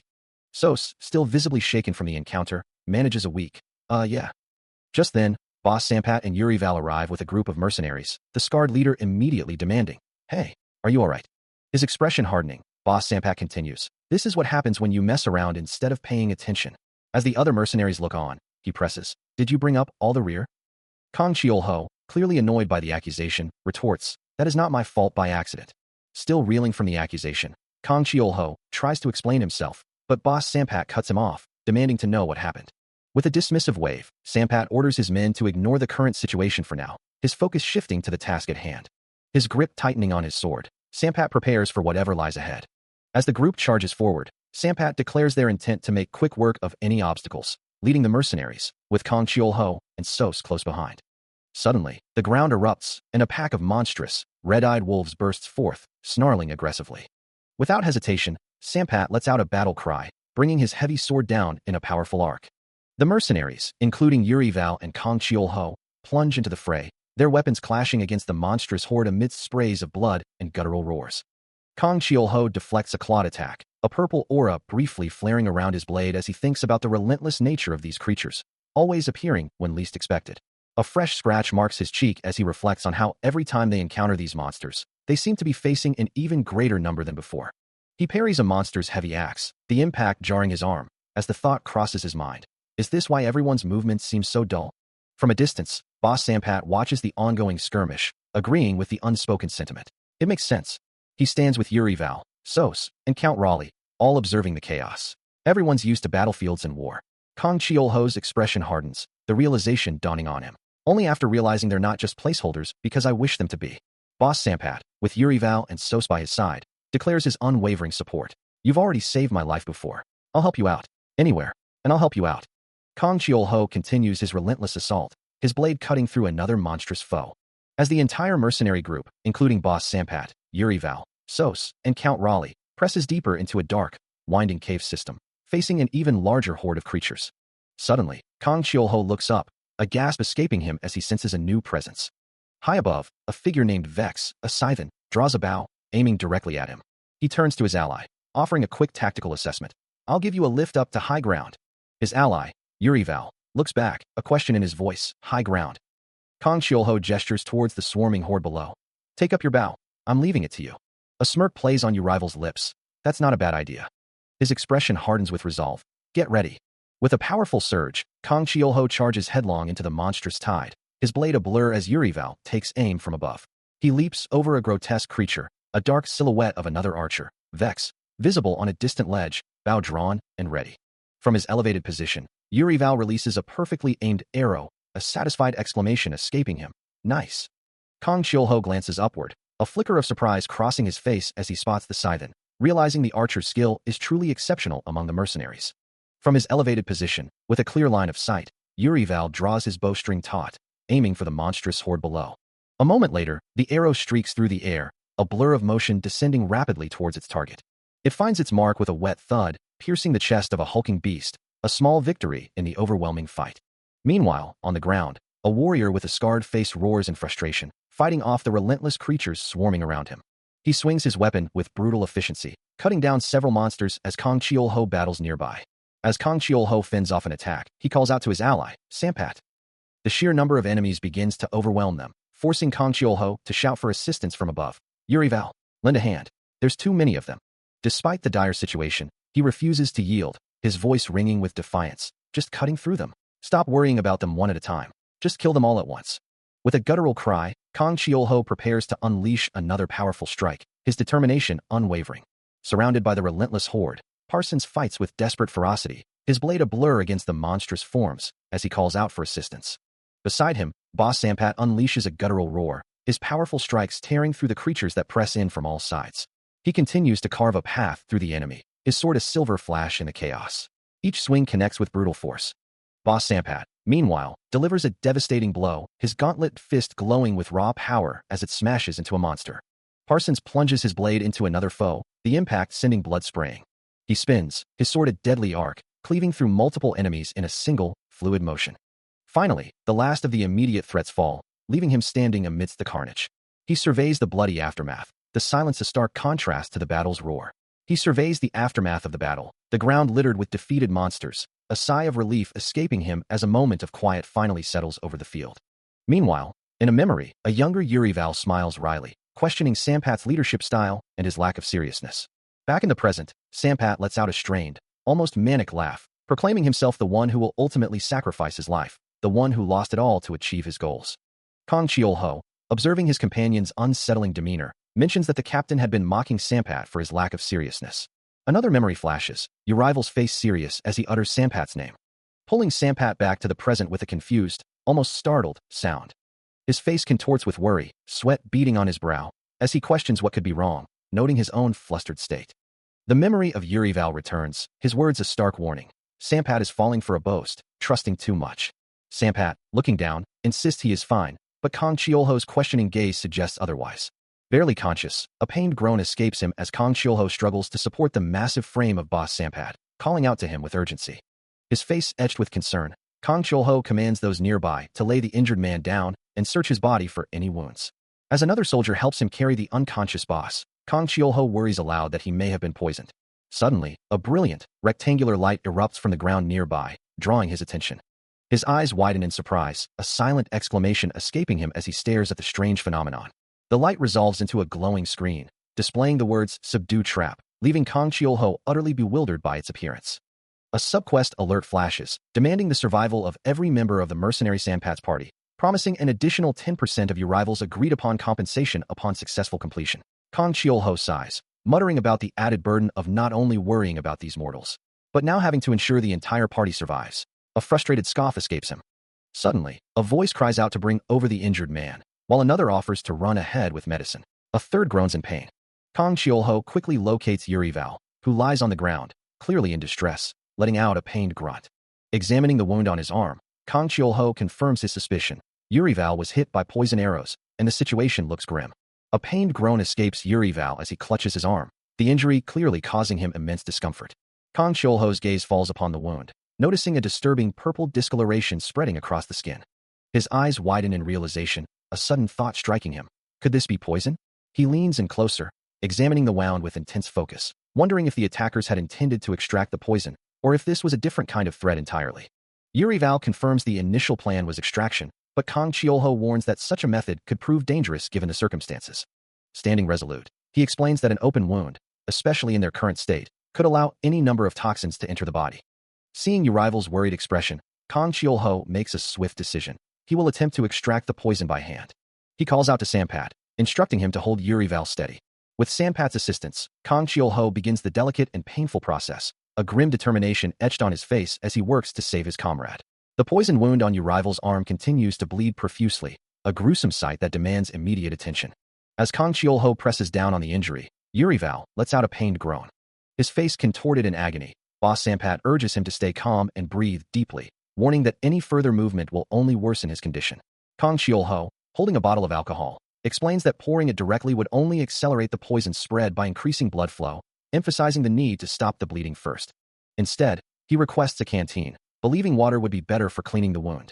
After the initial cleaning, the alcohol is carefully applied to the wound, causing a sharp hiss as it disinfects. Boss Sanpat observes the procedure, remarking that while he's used alcohol for countless wounds, this is the first time he's treated someone who seems already dead. Kang Chiolho acknowledges the grim reality, stating that this is the extent of what he can do with first aid for poison, and now they desperately need an antidote. The bottle of alcohol, now glowing faintly, serves as a stark reminder of their limited resources. As he holds the small, clear bottle, a sense of unease washes over him, a question mark forming in his mind about its contents. A frown deepens on his face as he scrutinizes the liquid, wondering why something about it suddenly feels off. His brow furrows in confusion, the thought nagging at him. Could this truly be the antidote they desperately need? From beside the injured Yurival, Boss Sanpat's voice cuts through the air, demanding to know why Parsons hesitates when an antidote is supposedly at hand. Kang Chiolho looks down, a bead of sweat tracing his temple, the weight of the situation pressing heavily upon him. Boss Sanpat reiterates his point, explaining that the alcohol is for disinfection, not for internal medicine. As Kang Chiolho's hand hovers near Yurival's poisoned arm, Vex's urgent voice breaks through, questioning the delay and warning that the poison will spread rapidly at this rate. A sudden clarity washes over Kang Chiolho as he grasps the true nature of their predicament, his expression hardening with resolve. His gaze sharpens, now understanding that the critical question isn't just about an antidote, but whether it's meant for poison or venom. He carefully tends to the injured man, a tense silence hanging over them. The blonde leader reminds him that they had just purchased the apothecary's wares, implying they should be useful. Another voice suggests that perhaps the plant he holds could be useful in these dire circumstances. The protagonist considers the herb, recognizing it as swallow's ivy, a medicinal plant. Its vibrant green leaves are clutched firmly in his gloved hand. The other blonde man continues, noting that the herb has strong antibacterial properties, though its effect might not be immediate. He adds that it's better than administering the wrong medicine, his gaze fixed on the protagonist. Applying the crushed leaves to the wound, the protagonist reassures the injured man that it's fine to help him now. The blonde leader watches him, a grim expression on his face, as the protagonist bears fresh injuries. Kneeling over Yurival, Kang Chiolho carefully applies the medicine to his injured leg, instructing Sanpat to prepare the rest of their supplies. Sweat beading on his brow, he urges Yurival to endure, promising to work as quickly as possible. A pained gasp escapes Yurival's lips as the treatment continues. With the immediate application complete, all that remained was to wait for the herb to take effect. Gathered around a crackling campfire, the group could only watch over the still unconscious Yurival, hoping for his recovery. They held on to the belief that he would soon be back on his feet, ready to fight once more. Vex remarks on the boss's stubborn nature, to which Sampat replies, questioning Vex's understanding of their leader. Suddenly, Urival's eyes snap open, and he utters a single word, Pizel. Sampat looks at Vex, a question in his eyes, as Vex responds with a surprised, yes? As the group gathers, Kang Chiolho turns to Urival, demanding an explanation, wanting to know why he hadn't reported the situation and what he was doing alone. The question hangs in the air, the others listening intently, as Kang Chiolho presses him on the importance of his solo venture in the middle of the night. Urival hesitates, struggling to find the words, muttering an uncertain response. Kang Chiolho considers this, his expression thoughtful, before pulling out a map. He points to a specific location, indicating their current position on the worn parchment. The others lean in, one of them questioning if it's a dungeon map, as Kang Chiolho studies it intently. With Urival now being carried by Boss Sampat and Vex, Kang Chiolho explains the route, detailing how a series of turns should lead them to their next destination. However, a grim realization dawns on him as he recalls his own scouting efforts, stating that the map's indicated stairs simply aren't there, despite his multiple searches. Deep within the cavern, the path ahead was nothing but a solid rock face, a dead end. Kang Chiolho, his face smudged with dirt, questions the lack of stairs, while Urival confirms his fears, explaining that he had already searched the area thoroughly, going in circles all day. Chiolho, looking weary, insists on his efforts, assuring his companion that he had tried everything to find a way forward. Urival, meanwhile, continues to scan the surroundings, muttering about the strange absence of any creatures or signs of life. His boots scrape against the rough stone floor. As he breaks into a run, desperately searching for any hidden passage or clue, the sound of his footsteps echoing through the silent cave. Suddenly, a monstrous, multi-eyed creature with sharp claws emerges from the shadows, its guttural roars filling the cavern as both Kang Chiolho and Urival brace themselves for the unexpected threat. He remembers the moment he was knocked out, the multi-eyed monster looming over him and his comrades. Later, a stern voice cuts through the tension, lamenting that the creatures had already scanned them, making their previous efforts futile. The group stands in the cavern, the weight of their recent failure heavy in the air. The leader grabs Kang Chiolho by the collar, his anger palpable, accusing him of being a reckless idiot whose actions nearly cost them their lives. After the confrontation, Kang Chiolho pores over a map, searching for answers. His superior then instructs him, declaring that he and Pizel will go and take another look at their objective. Meanwhile, Vex announces his departure, stating he'll be leaving the camp in a day or two, to which Urival acknowledges. Venturing deeper into the dark, winding passages, Kang Chiolho and Urival continue their search. They finally reach a section of the cave, only to find a solid wall where the stairs were supposed to be. He wonders if he made a mistake, finding this place to be a true labyrinth, so confusing that even the cartographer must have been lost. Holding up the map, he asks, "Where did you get this?" Looking at some discarded supplies, he replies, "It was among the things Count Raleigh had given us." He ponders the name, Count Raleigh. As they continue deeper into the cavern, he explains, "According to this map, there are supposed to be stairs going down somewhere around here." A sigh of exasperation escapes him. "That's what I told you. I must have checked this place a dozen times already." Standing before a solid rock face, he mutters, "It's not like the stairs grew legs," and walked away. "Gosh, this is a pain." His boots echo softly on the stone floor. Before he calls out, "Hey, Pizel." Kang Chiolho continues his careful exploration of the cave, his gaze sweeping the uneven terrain.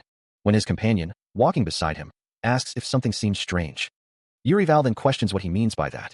And Kang Chiolho simply indicates the floor.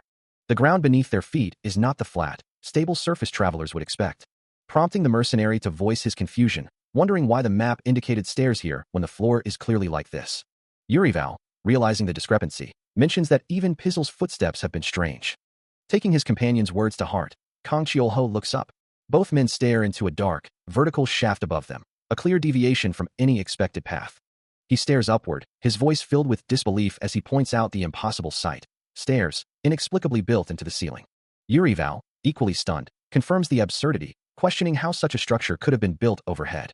Kang Chiolho muses that someone must be playing a cruel trick, while Urival demands to know the meaning behind the bizarre phenomenon. A moment of contemplation brings Kang Chiolho to a chilling realization. It's magic at play, and someone is deliberately setting up this elaborate trap. He explains the possibility of memory manipulation, a method that could have altered Urival's recollections, leading them unknowingly toward their demise. Suddenly, both men are lifted from the ground, pulled upward by an unseen force, their bodies streaking through the air amidst a flurry of glowing particles. Kang Chiolho ascends with a look of grim determination, the magical energy swirling around him. Above them, a sword floats suspended in the air, its blade shimmering with an intense blue aura and radiating ethereal light. They continue to rise, gazing up at a massive, swirling vortex of cerulean energy, with the mysterious floating sword at its very heart. As the blue magical vortex pulled him upward, Kang Chiolho felt a strange sensation, his body enveloped in shimmering energy. Beside him, Yuri-Val also ascended, a similar aura of light surrounding him as they were both drawn into the unknown. The swirling blue energy, with the mysterious floating sword at its core, carried them higher and higher, away from the dungeon they knew. Then, with a sudden jolt, they landed, Kang Chiolho exclaiming, "Touch the stars." It worked. They found themselves on a set of ancient stairs, looking down into a vast, dark abyss, the previous dungeon now a distant memory. Yuri-Val, still processing the sudden change, wondered aloud, "I can't believe this is magic. All of this because of magic." Kang Chiolho's expression hardened as he looked down, a grim realization dawning on him. Holding up a worn map, he declared, "That means my son was in this dungeon." The map, it was provided by Count Raleigh himself. Standing at the edge of the chasm, Yuri-Val asked about the map, to which Kang Chiolho replied, "Tell him where he was going before he disappeared." Count Raleigh, his face etched with concern, demands to know if his son has been found, alive or dead. He insists that at the very least, the ring his son wears must be brought back to him. A grim determination settles over Kang Chiolho's features as he processes the weight of the Count's words. The ring, a simple band with a striking red gem, is not just any trinket. It belongs to the king's son, and its return is paramount. Now deep within the dungeon, Yuri-Val turns to his companion, inquiring if something feels amiss. Kang Chiolho hesitates, his gaze distant, admitting that while he can't pinpoint it, something about their new surroundings feels off. The cavernous passage stretches before them, and a growing sense of unease washes over him. In a rugged, outdoor setting, a tense conversation unfolds as Vex addresses Kang Chiolho and Yuri-Val, asserting that there's nothing of note in their current location, before shifting the topic to Count Raleigh. His expression serious, Kang Chiolho demands to know everything. Yuri-Val, looking concerned, questions why low-level mana hasn't detected the S-rank monster, then asks why Kang Chiolho appears so grim. Vex interjects, sensing something suspicious, and presses them on whether they know anything about the situation. Kang Chiolho remains silent, his thoughts unreadable, while Yuri-Val and Vex exchange glances. Yuri-Val then reveals that under Boss Sanpat's orders, he uncovered a few things, but his statement trails off. Vex, clearly surprised by this new information, states that this is the first he's heard of an S-rank monster being found in the Lord's territory, accusing Kang Chiolho of suspicious actions. Yuri-Val, his expression serious, explains that he was merely relaying rumors, not trying to upset anyone. He continues, stating that unless one has experienced it firsthand, they cannot truly understand the Lord's judgment of Parsons. Boss Sampat interjects, asking what the Count told them. Yuri-Val replies that the circumstances have changed, and it's nothing serious. He reassures them, "It's nothing serious," while Boss Sampat adds, "Yeah." Count Raleigh, looking stern, reveals that the Lord had one son and one daughter. A grand castle stands under a cloudy sky, as the Count's voice narrates that the people at court had been talking about something for a long time. He continues, emphasizing that it wasn't just any maid, but one with a baby boy. A woman with blonde hair, adorned in fine clothing, is depicted holding an infant, as the Count's narration concludes that she was not only pregnant, but also living quite close by. Still discussing the Lord's hidden child, Yuri-Val insists that no one would ever believe the identity of the baby's true father. A thought strikes Kang Chiolho, who wonders aloud if the Parsons they speak of could have been that very baby boy. Count Raleigh interjects, considering the possibility that the child might already be dead, but emphasizes the importance of retrieving the sight that should be on him. The words echo in Kang Chiolho's mind, leaving him to ponder why they continue to trouble him so deeply. Meanwhile, a chilling legend speaks of a figure, cruel, merciless, and unyielding, the only one capable of wielding the formidable spear of judgment. As he walks away, carrying a box, Kang Chiolho dismisses the unsettling idea, finding it too unnatural to accept. Yuri-Val, observing his troubled expression, asks if he is contemplating the right of succession for the court. Kang Chiolho quickly refutes the notion, insisting that Yuri-Val has misunderstood his thoughts. Yet, Yuri-Val persists, wondering if he is still thinking about the baby, admitting that he himself is. He questions the implications of being the Lord's illegitimate child, wondering if the others truly understand the danger it brings. He imagines the grim reality of such a revelation, where he could be tortured, or even murdered, for political ends. Yuri-Val, however, presses him, asking if he truly comprehends the situation. As the two walk away, Count Raleigh interjects, apologizing for the sudden revelation but emphasizing its importance. Yuri-Val adds that their duty is to trust their superior, Boss Sampat. Kang Chiolho considers this, recalling that the boss had mentioned needing help for him. Yuri-Val cuts him off, declaring that whether the succession is righteous or not doesn't matter. Kang Chiolho looks down, deep in thought, as Yuri-Val continues. He insists that Kang Chiolho can save himself for the boss, because the boss had dragged them along for this very purpose. He kneels by a small, crackling fire, the warmth a stark contrast to the chill of his recent thoughts. Nearby, a pained groan escapes Boss Sampat, who lies shirtless on the ground, clearly suffering. His face contorts in agony, a sharp wince betraying the depth of his injuries. Kang Chiolho looks on, a question forming on his lips, wondering about the state of the man they were told to trust. Yuri Val helps the injured leader to his feet, who lets out another grunt of discomfort as he struggles to stand. With Yuri Val supporting him, the mercenary asks if he's feeling better, to which Sampat replies that everything will be hunting, blaming the damn goblins for his condition. Despite his wounds, a wide grin spreads across Sampat's face, making Kang Chiolho wonder why he looks so happy, as if he'd won something, calling them a bunch of idiots. Yuri Val can't help but let out a small chuckle.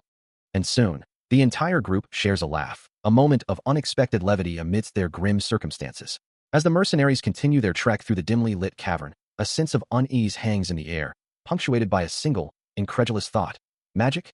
Meanwhile, the boss, despite his recent injuries, beams with an almost unsettling cheerfulness, declaring the goblins weak and their encounter nothing more than good luck, dismissing any concerns about lost personnel. Moving deeper into the cave, the group discusses the recent skirmish, wondering if one of their own companions had been among the casualties. The urgency to return home presses upon them, their footsteps echoing down the stone steps. A thought gnaws at Kang Chiolho, prompting him to voice a critical question. Even if they make it back, how will they identify the boss's son? Yuri Val, looking back at him, admits they've never even met the man. The cavern walls seem to mock their predicament, as a voice from the group wryly notes, they probably won't look as good as the goblins do after this ordeal. The gravity of the situation deepens with a stark reminder. The boss's son is, after all, a count's son. The realization settles heavily upon them, as they consider the repercussions. As soon as they reveal their failure, they'll surely be kicked out. Deep within the cavern, a lone figure moves with cautious steps, her silhouette framed by the faint glow of the cave's depths, as the rest of her mercenary group follows close behind. She pauses, a subtle unease settling over her. Noticing her hesitation, Kang Chiolho asks if something is wrong. Yuri Val shakes her head, denying any immediate issue, but admits to a growing sense that something dangerous is approaching them. Kang Chiolho considers her words, finding the feeling strange, as if someone is allowing them to pass. He wonders why they are being permitted to advance. Yurival's expression darkens, her intuition telling her that whatever lies ahead is far more perilous than mere goblins or orcs. Boss Sampat, however, dismisses her concerns with a wry smile, teasing her about her woman's intuition. Despite the group's progress, a sense of unease lingers, prompting Count Raleigh to voice his concerns, suggesting that if anything had been overlooked, everyone should prepare themselves. However, Boss Sampat quickly dismisses the old man's worries, his expression confident and unbothered. As the mercenaries continue their trek through the rocky terrain, Vex, walking among them, confidently declares that if they encounter more idiots looking for Leopold, they will simply deal with them. Deep within a cavern, a delicate, glowing butterfly-like light flickers into existence, its ethereal glow illuminating the dark, rough-hewn walls. Count Raleigh and Yuri Val observe the strange phenomenon, a quiet hum escaping the younger man as he watches the light drift. Raleigh reaches out, catching the glowing motes in his hand, a look of dawning realization spreading across his face as he recognizes the magical signature. His expression hardens as he speaks, confirming that someone is indeed pursuing them, having breached the magical defenses he had meticulously placed on the stairs. Meanwhile, a woman with long, reddish-brown hair and golden earrings stands silently, her gaze distant, as if sensing the very moment the ward shattered. Count Raleigh, his brow furrowed, turns to his companion, a young woman with reddish-brown hair, asking if the threat has returned, but she cannot be sure.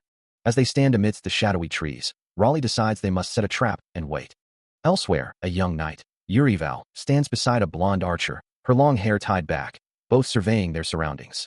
Meanwhile, Kang Chiolho and his squad discover a field littered with goblin corpses, remarking that someone had already cleared the area before their arrival.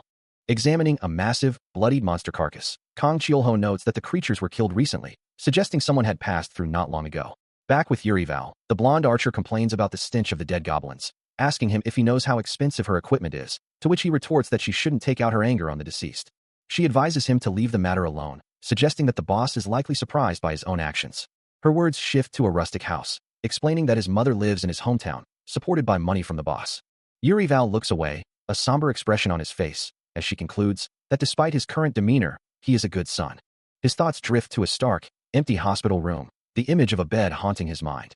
He murmurs the word, "Mother," a quiet ache in his voice. Meanwhile, Kang Chiolho, surrounded by his companions, explains to Boss Sampat that he knows he shouldn't be working as a mercenary, but he still intends to, for his mother. He adds that it's not just him. All these men became mercenaries due to similar circumstances back home. Yuri Val, sitting beside Vex, agrees, stating that poverty is a sin, and reveals he's been living alone since a group of thieves raided his house. Vex, listening intently, acknowledges that he too has many people to support, which is why he's here, fighting for money. Yuri Val looks down, a somber expression on his face, wondering why all these people must endure such unfortunate lives. Despite the suffering, he thinks, there is still a path forward. Later, the two groups have seemingly joined forces, sharing a moment of camaraderie and laughter, a stark contrast to their earlier somber reflections.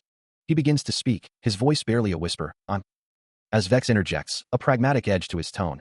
Even if the mission doesn't go as planned, sir, we'll still manage well enough. Kang Chiolho looks at him, a slight confusion on his face. Kang Chiolho turns to Yurival, his expression earnest. Yurival, no matter what happens, you don't have to worry. I'll personally make sure enough money is sent to your mother and sister.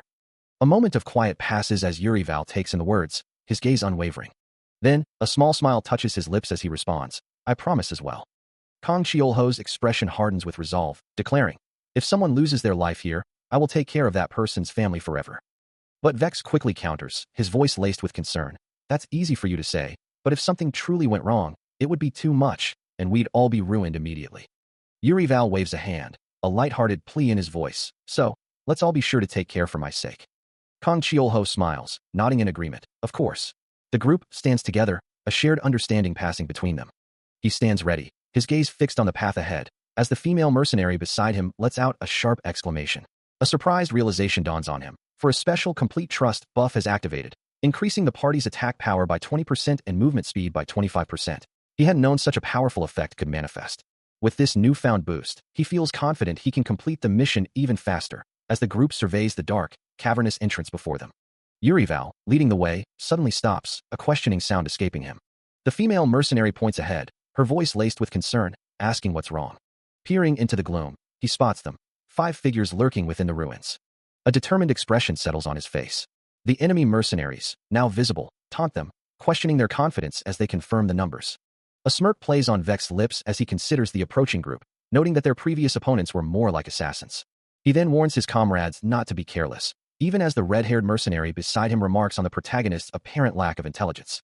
Boss Sampat, his brow furrowed, agrees that it's even more dangerous to face those who look like they might engage in a friendly manner, as they could change their tactics at any moment. Vex, still confident, suggests that these new arrivals might be related to Leopold. He then calls out to the protagonists, asking if they know anyone called Leopold by any chance. When met with silence, he presses further, demanding to know who they are and what business they have with Leopold. Yurival, stepping forward, confirms their affiliation, stating that they are indeed comrades of Leopold. Vex then adds that they are awaiting Count Raleigh, who is returning for Leopold. From the ruined platform below, a voice calls out, demanding to know the whereabouts of Lord Leopold. From the higher ground, Boss Sampat observes the group with a grim expression, remarking on Count Raleigh's audacity, while Yurival dismisses the situation as insignificant. Kang Chiolho looks up, a flicker of surprise crossing his face, as the words from above reach him. Vex, standing near the edge of the upper structure, watches Kang Chiolho's reaction, a thought forming in his mind about their strange response. With renewed determination, Kang Chiolho declares his intention, stating he wishes to meet and speak directly with Lord Leopold. Yurival, however, remains unimpressed, coldly asserting they have nothing to say to Raleigh's dogs. Vex, now seated casually on a piece of rubble, leans back and taunts them, suggesting they abandon any hope of reward and flee if they value their lives. Boss Sampat's face contorts in anger at the insult, exclaiming in outrage at being called dogs when they are Leopold's own. Taking command of the situation, Kang Chiolho turns to his companions, ordering them to head back first. From their elevated position, he smiles, explaining his strategy, that he's using the idea of sending them to their deaths. Yurival, looking out over the scene below, adds that if their enemies give up on the idea of sending her to her death and simply run home, that would be even better. The group stands atop a crumbling structure, observing the distant chaos unfolding beneath them.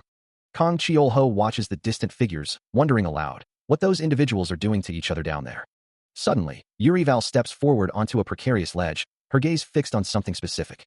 A look of surprise crosses Kang Chiolho's face as he registers her sudden movement. Her gloved hand shoots out, pointing decisively towards the distant scene. A thought echoes, questioning what she is trying to do. Deep within the cavern, Vex and Yurival stand alert, their gazes fixed on something unseen, as Vex demands to know what is happening. A moment later, Vex's brow furrows in confusion, a soft HM escaping his lips. Suddenly, a large, jagged rock begins to roll across the uneven ground, its momentum growing with each turn. Kang Chiolho and Yurival brace themselves, shields raised, their expressions a mix of surprise and alarm as the rock approaches. The ground beneath them begins to tremble violently, causing Kang Chiolho and Vex to stagger as Vex exclaims that the very earth is moving. As the tremors subside, a gaping chasm opens before them, revealing a dark abyss that leaves Kang Chiolho, Vex, and Yurival staring in stunned silence. From the shifting earth, a towering rock golem begins to coalesce, its stony form rapidly taking shape as the adventurers realize the new threat before them. A gasp escapes the female archer as Kang Cheolho shouts, recognizing the creature as a summoned entity. The massive golem stands fully formed, its crude, powerful frame dominating the cavern. With a guttural roar, it raises a colossal arm, preparing to crush its foes. Before the blow can land, Yurival charges forward, his axe glowing with energy as he strikes the golem's stony hide. From the side, Kang Cheolho yells a warning, instructing them to aim for the core, explaining that the golem's rocky exterior will simply regenerate otherwise. The golem retaliates with a sweeping attack, forcing the female archer to raise her shield, absorbing the impact with a grunt of effort. Still, Yurival presses his assault, cursing the creature's resilience as his axe chips away at its form. Both Kang Cheolho and Yurival continue their desperate attacks, realizing their current weapons and attributes are barely sufficient against such a formidable opponent. The female archer pulls back her bowstring, aiming a precise shot at the monstrous rock golem. And her arrow flies true, striking the creature's chest with a sharp crack. But the impact only causes the projectile to shatter against its incredibly tough hide. Before anyone can react, the golem retaliates, its massive fist slamming into Yurival with brutal force, sending him hurtling through the air. He crashes to the ground, motionless, as Kang Cheolho cries out in alarm. "Hey," he shouts, his voice laced with urgency. He watches the unfolding chaos, wondering how they could be attacked so suddenly, and if this overwhelming power is truly fair. Beside him, the female archer stares intently at the scene, her expression grim. As the confrontation escalates, a voice from the group demands to know, "Why are you doing this to us?" Her expression firm, the female archer cuts through the tension, stating simply, "Just disappear." Kang Cheolho looks on, utterly bewildered, unable to comprehend the situation. The archer, holding her bow ready, continues to press the unseen party. "Then I won't tell you. Leave quickly." Stepping forward, his sword drawn, Kang Cheolho attempts to mediate. "Hey, there seems to be some sort of a misunderstanding standing here." He reminds them of their purpose. "Didn't you say we were given a mission to protect Count Leopold Safex?" The female archer's frustration boils over, her voice sharp with disbelief. "And no bullsh*t. Tell this to Count Raleigh. Stop this crazy idea to kill his own son." The revelation hits Kang Cheolho like a physical blow, his face contorting in shock as he exclaims, "No way. Don't tell me you're telling the truth." His sword still drawn, he cries out, "Wait." The female archer confronts him, her voice laced with disbelief, demanding to know if what she's heard is true, and if it's possible that a father would truly wish to kill his own son, her gaze piercing as she questions his apparent ignorance. Still reeling from the initial shock, he struggles to grasp the identity of this Leopold Safex she speaks of. The archer confirms that Leopold is safe for now, but warns that with people like them involved, his future remains uncertain. Kang Cheolho vehemently denies their involvement, asserting that they are not assassins, even as they face a new group of armed figures. The archer counters, explaining that the previous group made the same claims, only to strike the moment an opportunity arose. The weight of her words settles on him, the realization that Leopold would have been dead if not for their intervention, and the unsettling thought that this wasn't just a simple assassination attempt. His eyes narrow with a newfound resolve, the conflicting information swirling in his mind as he questions the entire premise of the situation, wondering which side truly speaks the truth. She continues, revealing that the one who protected Samuel Fox, Leopold, is actually their comrade. But the armored attacker roars back, denying the claim with fierce conviction. As Kang Cheolho watches, a nearby soldier shouts, trying to calm the enraged figure. With a heavy clang, the armored attacker's helmet drops to the ground, followed by the removal of his chainmail, revealing his face. The female archer stares in wide-eyed shock, her expression a mixture of disbelief and recognition. Vex, equally stunned, calls out, "Hey, Yurival." The newly revealed Yurival stands before them, as a voice from the group asks, "Sir Knight, is that you?" Kang Cheolho, his face etched with confusion, questions aloud, "Then what can we do to make you believe us?" As the truth of Yurival's identity settled, the female archer continued her explanation, her voice laced with a desperate plea for understanding. Kang Cheolho, still reeling from the shock, could only demand, "Wait, what are you doing?" As Yurival continued to shed his armor, the metallic clang echoing in the cavern. Yurival, now mostly unarmored, turned to him, his expression earnest, asking, "Do you trust me?" Kang Cheolho's confusion deepened, wondering aloud, "What's he talking about? Why would I come here if I didn't trust him?" The female archer affirmed his sentiment, adding, "That's right." Later, standing alone in a vast, echoing chamber, Kang Cheolho stared up at a colossal, intricate structure, his mind replaying the recent revelations. The words of the archer echoed in his thoughts. Lord Leopold's life was threatened? His jaw tightened, a new resolve hardening his gaze, as he declared, "Then I should at least bet my own life." He continued to gaze upwards, a silent question hanging in the air, his thoughts drifting to the implications of the unfolding conspiracy. The memory of someone vanishing, or perhaps a sudden realization, flashed through his mind, leaving him with a lingering sense of disbelief. A heavy, armored figure crashes through the air, a powerful blow landing with a sickening crunch.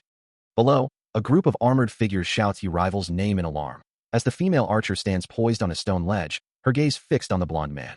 From the ground, Kang Chiolho pleads with her, offering his honor as collateral if she would only allow him to speak with Lord Leopold. He questions her willingness to believe such a ridiculous notion. But the archer's patience snaps, a vibrant blue aura flaring around her as she declares she doesn't like it. Her eyes narrow with fierce resolve, threatening to eliminate everyone present. A hand reaches out, fingers clenching with a cracking sound, as Kang Chiolho's amber eye widens in shock. Meanwhile, the villagers below rally to Urival's defense, proclaiming his importance and questioning if one life is truly enough to save all of theirs. Kang Chiolho, with a desperate look, insists they believe him, swearing he would bet his life twice over if he could. He closes his eyes, a moment of quiet contemplation amidst the chaos. As he does, a system message flashes before his inner vision, warning that the complete trust skill will activate, and while his party members are anxious, the threat toward Urival is becoming stronger. Opening his eyes, he looks up the winding staircase, his gaze settling on the female archer who stands above him. Her expression resolute, her stance unyielding. He tries to reason with her, with Urival, and with Vex, who stand together with the villagers, pleading, "Now, what will we do? If we die, we die. But if we live together." Before he can finish, a massive rock golem erupts from the ground behind them, its sudden appearance startling him. "Eek, that surprised me."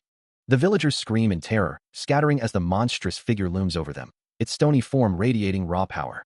The golem's eyes glow with an ominous light, casting long shadows across the cavern. Kang Chiolho stares in disbelief, his face contorted in shock as Vex's words echo in his mind. "Gosh, wow, what?" A desperate cry echoes as a group of figures flees, their feet pounding against the ground. One of them stumbling with a pained shout as they try to outrun an unseen threat. Debris rains down around them, forcing them onward, another cry of alarm rising from the panicked crowd. Kang Chiolho, his face etched with urgency, pulls Urival forward, shouting for him to run faster, warning that capture means certain death.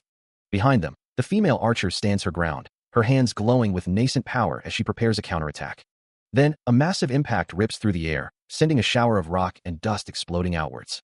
The colossal rock golem lumbers forward, its guttural growl shaking the very ground as debris crumbles around its massive feet. Its monstrous face fills the view, a low rumble emanating from its throat as it fixes its gaze on the archer. With a deafening roar, its maw opens wide, revealing jagged teeth poised to strike. But before it can land a blow, a crimson burst erupts from its form, a scream tearing through the air. A projectile, precisely aimed, embeds itself near the golem's eye, which now glows with an ominous, furious red. Kang Chiolho and the female archer both turn back, their expressions a mix of shock and concern. The golem stumbles back with a pained squeal, its massive body recoiling from the impact, while the archer lies sprawled on the ground. Urival and Kang Chiolho continue their desperate sprint, glancing back at the unfolding chaos. Urival shouts, his voice strained, "If they unite, we'll never get away." He runs forward. "Then we might not even be able to escape." Kang Chiolho, however, mutters, "Now awesome." Looking back at the fallen archer, Kang Chiolho declares, "I can't just leave her here by herself." Urival retorts with exasperation, "You most dumbface." He shouts, his voice strained, that they can't just stand there, their formation already broken. Turning to the archer, he instructs her to aim for the remaining eye, while Urival volunteers to target its feet, hoping to stun it. The archer, still recovering, agrees to the plan. As the massive rock golem lumbers closer, its glowing eye fixed on them, Urival breaks away, drawing its attention. Kang Chiolho pulls the injured archer to her feet, urging her to move, knowing they can't afford to stay in one place. The creature's heavy footsteps shake the ground, closing in fast. Before Urival can even fully execute his distraction, the golem's colossal fist slams into him, sending him flying with a sickening crunch. He crashes against the cavern wall, a pained gasp escaping his lips, struggling to regain his footing. But the golem shows no mercy, its fist connecting again, driving him further into the stone. The repeated blows send him tumbling helplessly, a desperate cry echoing through the chamber. Meanwhile, Kang Chiolho and the archer flee deeper into the cavern, leaving Urival to face the monster alone, who, despite the brutal assault, begins to stir, slowly recovering from the stun. Still reeling from the previous encounter, the female archer flinches, her mind echoing the urgent command to take her somewhere safe quickly. As Kang Chiolho grips her arm, attempting to guide her, she pulls away, insisting she's fine. Her expression hardens, a flicker of defiance replacing her fear as she questions if she was truly frightened. Suddenly, the ground beneath them shudders, cracks spiderwebbing across the cavern floor as massive chunks of rock begin to crumble from above. A colossal fist of stone slams down, sending debris flying and shaking the very foundations of the underground passage. Kang Cheol-ho and the archer look back at the monstrous rock golem, its immense form filling the cavern, and he can only utter a single word of awe. Wasting no time, Kang Cheol-ho begins to furiously hack at a rock formation with his pickaxe, declaring his progress as great. He continues his relentless assault, the rock groaning under the impact, confident that it's going to fall over soon. Behind them, the rock golem lets out a guttural roar, its glowing eyes burning with relentless fury. The archer pulls back her bowstring, a focused hum of tension filling the air. Her arrow finds its mark with a sharp impact, striking the rock golem directly in its glowing eye. The monster lets out a pained cry as a triumphant smile spreads across her face, confident that it can no longer see them. Meanwhile, Kang Cheol-ho continues his desperate work, swinging his pickaxe with a grunt of effort to clear the path. The archer's expression shifts to alarm, calling out to him in warning. He shouts back, urging her to get away, a curse escaping his lips while he struggles against the debris. His face contorts in a mask of pure terror. As the massive rock golem, its damaged eye still glowing faintly, lets out a guttural roar. And its colossal hand slams down, narrowly missing him, sending dust and debris flying. Kang Cheol-ho, still struggling to clear the path, finds renewed vigor as the female archer unleashes another volley of arrows, one striking the rock golem with a fiery impact. Her bowstring twangs with rapid succession, sending a flurry of glowing projectiles toward the monstrous foe. Another arrow finds its mark, erupting in a blinding flash against the golem's stony hide. A fierce determination hardens her expression as she declares, her comrades are here, ready to join the fray. She urges him to press the attack, her voice ringing with urgency. Now, don't stop and keep attacking. With a shared resolve, they both charge forward, Kang Cheol-ho swinging his pickaxe while the archer draws a blade, ready to finish the fight. But the golem, despite its injuries, is far from defeated, its massive arms sweeping out, catching Kang Cheol-ho and sending him reeling back with a cry of pain. A deafening impact echoes through the cavern, as the ground trembles from the force of the blow. Kang Cheol-ho lies vulnerable beneath the colossal hand of the rock golem, its stony fingers poised to crush him completely. After the intense struggle, a relieved sigh escapes him, the immediate danger seemingly past. Turning to his companions, Kang Cheol-ho calls out, his voice laced with concern, "Are you guys okay?" A response comes, reassuring him that they are fine, but the tone suggests there's more to discuss. He presses on, his expression still etched with worry. "How about we chat for a bit?" As the mercenary leader, Val, taunts him, asking if he only has one life to throw away, Kang Cheol-ho can only grit his teeth in frustration, watching the civilians and other mercenaries being treated so poorly. A wave of self-reproach washes over him, the thought echoing in his mind that everyone's suffering is somehow his fault. Unable to contain his anger any longer, he shouts at Val, demanding to know why they are treating the very people who fought alongside them with such contempt. A small cut on his cheek throbs with his rising indignation. And the female archer, startled by his outburst, calls out Urival's name, while the leader himself simply turns his head, a smirk playing on his lips. He finds Kang Cheol-ho's defiance amusing, a funny guy indeed. Val dismisses the notion of camaraderie, coldly stating that Kang Cheol-ho only causes trouble, while the latter demands assurance against future betrayal. He retorts that such concerns should have been voiced after death, implying Kang Cheol-ho's life is insignificant compared to others. He then declares his name, Val, promising non-hostility with an air of absolute authority. A bearded man beside him scoffs, finding the entire exchange absurd. Val, a slight smirk playing on his lips, acknowledges Kang Cheol-ho's assistance and decides to offer an explanation, calling for Leopold to emerge. The bearded man observes Urival's pronouncement with a keen gaze. Urival's expression turns serious, contemplating his next words. Meanwhile, in a vast, dark chamber, Leopold questions the identities of the newcomers and Urival's true intentions, his voice echoing in the gloom. The ancient structure of the chamber itself seems to resonate with a deep, echoing sound. He stirs, a low groan escaping him. Nearby, a mystical blue flame crackles, illuminating the dark cavern. Sitting up, Leopold's eyes fix on the light as he remembers the Count's summons. Then, a voice questions his presence, wondering if he arrived without any prior knowledge. Leopold dismisses the notion, stating that the nobles would never accept a commoner as a successor, before acknowledging Kang Cheol-ho as the rightful heir and asking if he already knew. Kang Cheol-ho, taken aback, suggests it's merely a tale, but Leopold recounts his father's drunken confession from his youth. He explains that the Count, now without a wife, has a legitimate heir, revealing that Kang Cheol-ho is his wife's son, born from another man. Leopold elaborates that a noble family cannot tolerate such an affair, as it would bring disgrace, while Kang Cheol-ho asks for confirmation. Leopold admits he cannot be certain, as only his late mother shared the story. Ultimately, he concludes that the truth of the matter is irrelevant. What truly matters is that the Count no longer considers him a son. He nods slowly, acknowledging the weight of Leopold's words, and confirms his understanding of the situation. Leopold continues, explaining that his supposed death was a necessary step, and that he had even prepared a body to be discovered. He expresses gratitude for Kang Chiolho's assistance in the matter, but then his gaze hardens, revealing a deeper, more personal agenda. His true desire surfaces as he declares, "For me, to do that, I'll need the ring." A flashback shows a younger Leopold kneeling before an elderly, robed figure who holds a gleaming ring aloft, a symbol of the Count's power, passed down through generations. Back in the present, Leopold stares at his own bare hand, the absence of the ring a stark reminder of his current status. Kang Chiolho, sensing a shift in the conversation, asks directly if Leopold plans to succeed the Count in the end, but Leopold quickly dismisses the idea, stating he has no reason to. He clarifies that the ring is the only thing he inherited from the Count, a solitary legacy amidst the family's complex history. Another glimpse into the past shows the Count, his wife, and a young Leopold, their faces obscured by shadow, standing together in a grand hall, hinting at the family's former unity and the weight of their lineage. He holds up his hand, a small, intricate ring resting on his palm, explaining that this particular ring is the last remaining trace of his mother's mana. Leopold continues, revealing that while they may not have been blood-related, they still raised and cared for him together. Kang Chiolho listens, a troubled expression on his face, unable to believe what he's hearing. He protests, "You can't possibly mean it, Leopold." Leopold looks at him, a hint of gratitude in his voice, saying, You are a good man."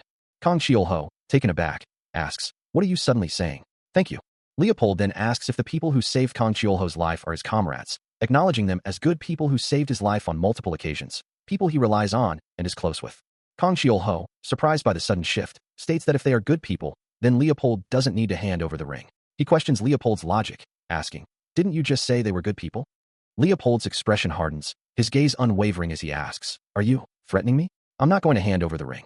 He clarifies that it's not a threat, but rather a challenge to Kang Chiolho's nature, questioning if it's in him to easily give up on something he lost. Leopold then reveals the true stakes. As long as you have the ring, Lord Leopold will never have first right of succession.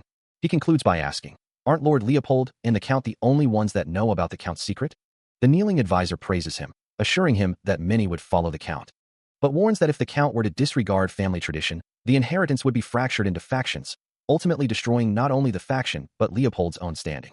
The very thought of such ruin hangs heavy in the air. A faint, almost imperceptible green glow emanates from him as he struggles to articulate his inner turmoil. His hand trembles slightly, clutching the small, intricate ring. He questions if his very existence is a burden to his family, having already given up on them, and asks to be forgotten. Then, looking up with a desperate plea, he wonders if there's any other reason for him to make such a sacrifice without meaning. Kang Chiolho listens intently, the weight of Leopold's words settling upon him. A clear, unwavering resolve hardens Leopold's gaze. A soft, knowing smile plays on the lips of a young woman, her gaze distant. Meanwhile, in a dimly lit chamber, an old man, addressed as Gramps, takes a slow drag from his pipe, the smoke curling around his weathered face. His attention is fixed on Leopold, who holds out a hand bearing a distinctive ring, pleading for assistance to return it to its rightful owner. Gramps regards him with a piercing stare, his voice laced with a question of resolve. He acknowledges Leopold's efforts, calling him Urival, and commends his decision, offering thanks on behalf of the very name he speaks.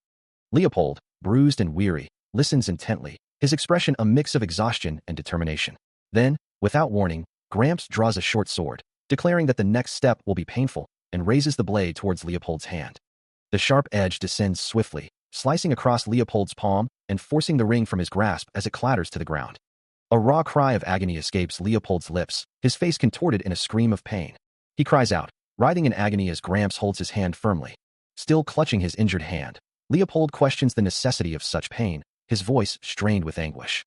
Gramps' voice echoes, explaining that a powerful spell binds the ring, making its removal impossible by conventional means, and musing that even the Count had his own reasons for never taking it off.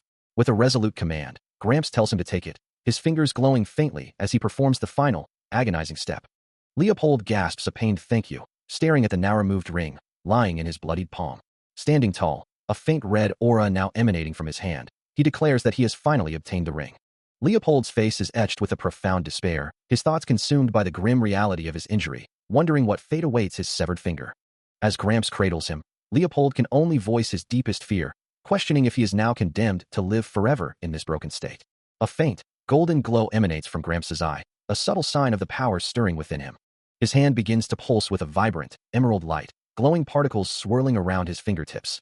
Leopold watches in stunned disbelief as the green aura intensifies, a single word escaping his lips: magic. With a knowing look, Gramps confirms the impossible, declaring that his healing magic can reattach body parts.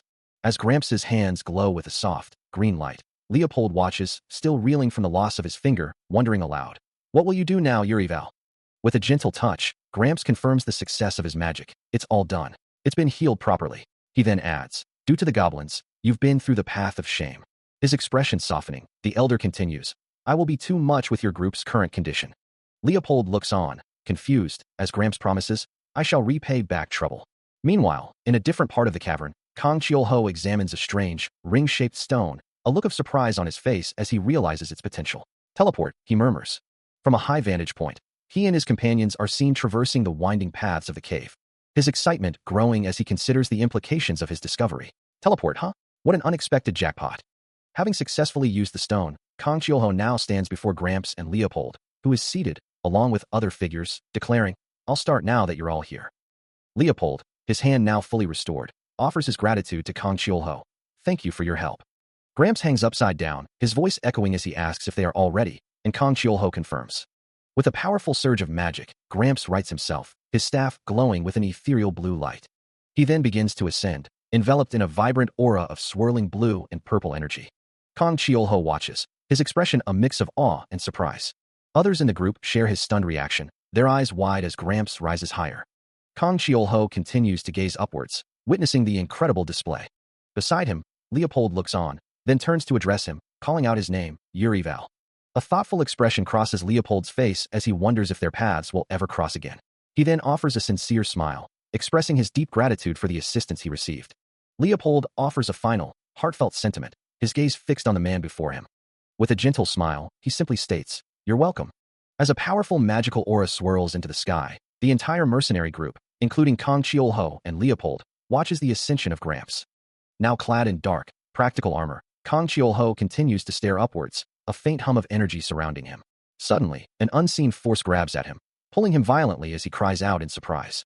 He finds himself floating, disoriented, his mind racing with the unexpected turn of events, thinking how it reminds him of his first encounter with Urival for a mission.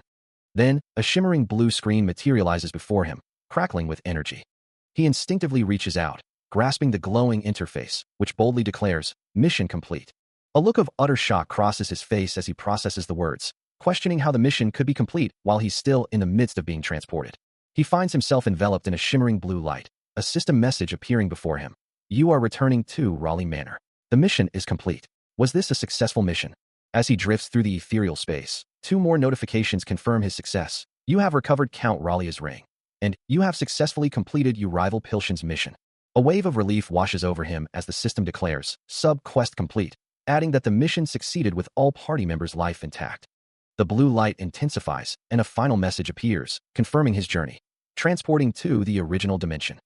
With the mission behind him, he closes his eyes, a faint smile gracing his lips, wishing he could simply sleep for a while. The reality of it all still feels distant, as if he's merely drifting through a dream. He imagines returning to his own world, though he knows he'll miss the noble company he's kept, like Leopold and his family, who now stand together in their grand manner. Yet, he finds comfort in the thought of his loyal comrades, the rough-and-tumble mercenaries like Boss Sampat, Vex, the bearded man, and the female archer, whose camaraderie makes any hardship bearable. A peaceful smile settles on his face as he continues his journey, content in the knowledge that he has good people by his side. As consciousness slowly returns, Kang Chiolho finds himself questioning the very nature of his surroundings, wondering if he has finally returned to reality. But the vast, empty darkness stretching before him offers no familiar sights, leaving him utterly bewildered. A wave of confusion washes over him, as he struggles to comprehend his location. Suddenly, a brilliant blue light flashes into existence, coalescing into a glowing, diamond-shaped interface. The interface displays a stark message. A transportation error has occurred. His eyes widen in disbelief as he stares at the glowing screen in his hands, utterly shocked by the system's declaration. The message shifts, revealing a new login notification, indicating a request for access from the simulator's former host. Then, the final, startling revelation appears. He has been transported to the imaginary dimension, spiritual world Urival. Floating in the void, his mind reels, overwhelmed by the impossible situation. Still disoriented from the transportation error, he tumbles through the open sky, a faint groan escaping his lips as the ground rushes up to meet him. He manages to slow his descent, hovering precariously above a bustling town, his mind racing with questions. Is he truly floating? What is happening? Is this the transportation error he was warned about? Below, a bearded man, a woman, and a nun look up in alarm, his desperate plea for an explanation echoing through the streets. His brief moment of stability ends abruptly, and he plunges downward once more. On a nearby rooftop, 3 armored figures watch his descent. One of them, a blond man, casually remarking to his companion, "I told you it wouldn't be a big deal to me, Sampat." The blond man continues, addressing the 3rd armored figure. "And how about telling us you've been here for a while since you'll be the Grand Guard captain?" He then adds, with a knowing smirk, "Yurival."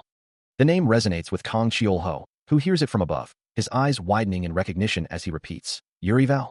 Leopold stares ahead, a question escaping his lips. "Yurival?" The question hangs in the air, a silent echo of disbelief. Boss Sampat stands beside him, his hand resting on Leopold's shoulder, as they both gaze out at the distant landscape. Leopold's eyes are fixed on something far off, his expression shifting to one of profound shock. The 2 men remain, overlooking a sprawling city, Leopold still processing the startling revelation. Still reeling from the revelation of his true identity, he simply confirms the truth with a single, stark word. High above the distant city, Leopold and Boss Sampat hover, looking down at the group below, while on the ground, Kang Cheol-ho and his companions stare up in disbelief, wondering how there could be 2 rivals, one above and one among them. A smirk plays on Leopold's lips as he addresses the protagonist directly, revealing, "I'm your client, Yurival." "It is a pleasure, Kang Cheol-ho." Observing the shock on the other man's face, Leopold remarks, "It seems you're perturbed." Kang Cheol-ho, still processing the impossible situation, can only respond, "Well, of course. I thought I was on a mission, but then this happened." His expression tight with confusion and betrayal, he adds, "I don't know where I would meet with Yurival, would I?" Leopold dismisses his words with a wave of his hand, declaring, "Merely an excuse. I want you to die." As the chilling declaration hangs in the air, the group on the ground notices a sudden change. The mysterious floating ability of Leopold and Sampat has abruptly ceased. Leopold looks down at Kang Cheol-ho, his intent clear, as he states, "There's something I want from you. Something I can't find myself." Leopold, his expression unreadable, asks what Kang Cheol-ho wants from him, then dismissively tells him to take a look as they walk through a grand, ornate hall, its red carpet stretching towards a distant, imposing throne.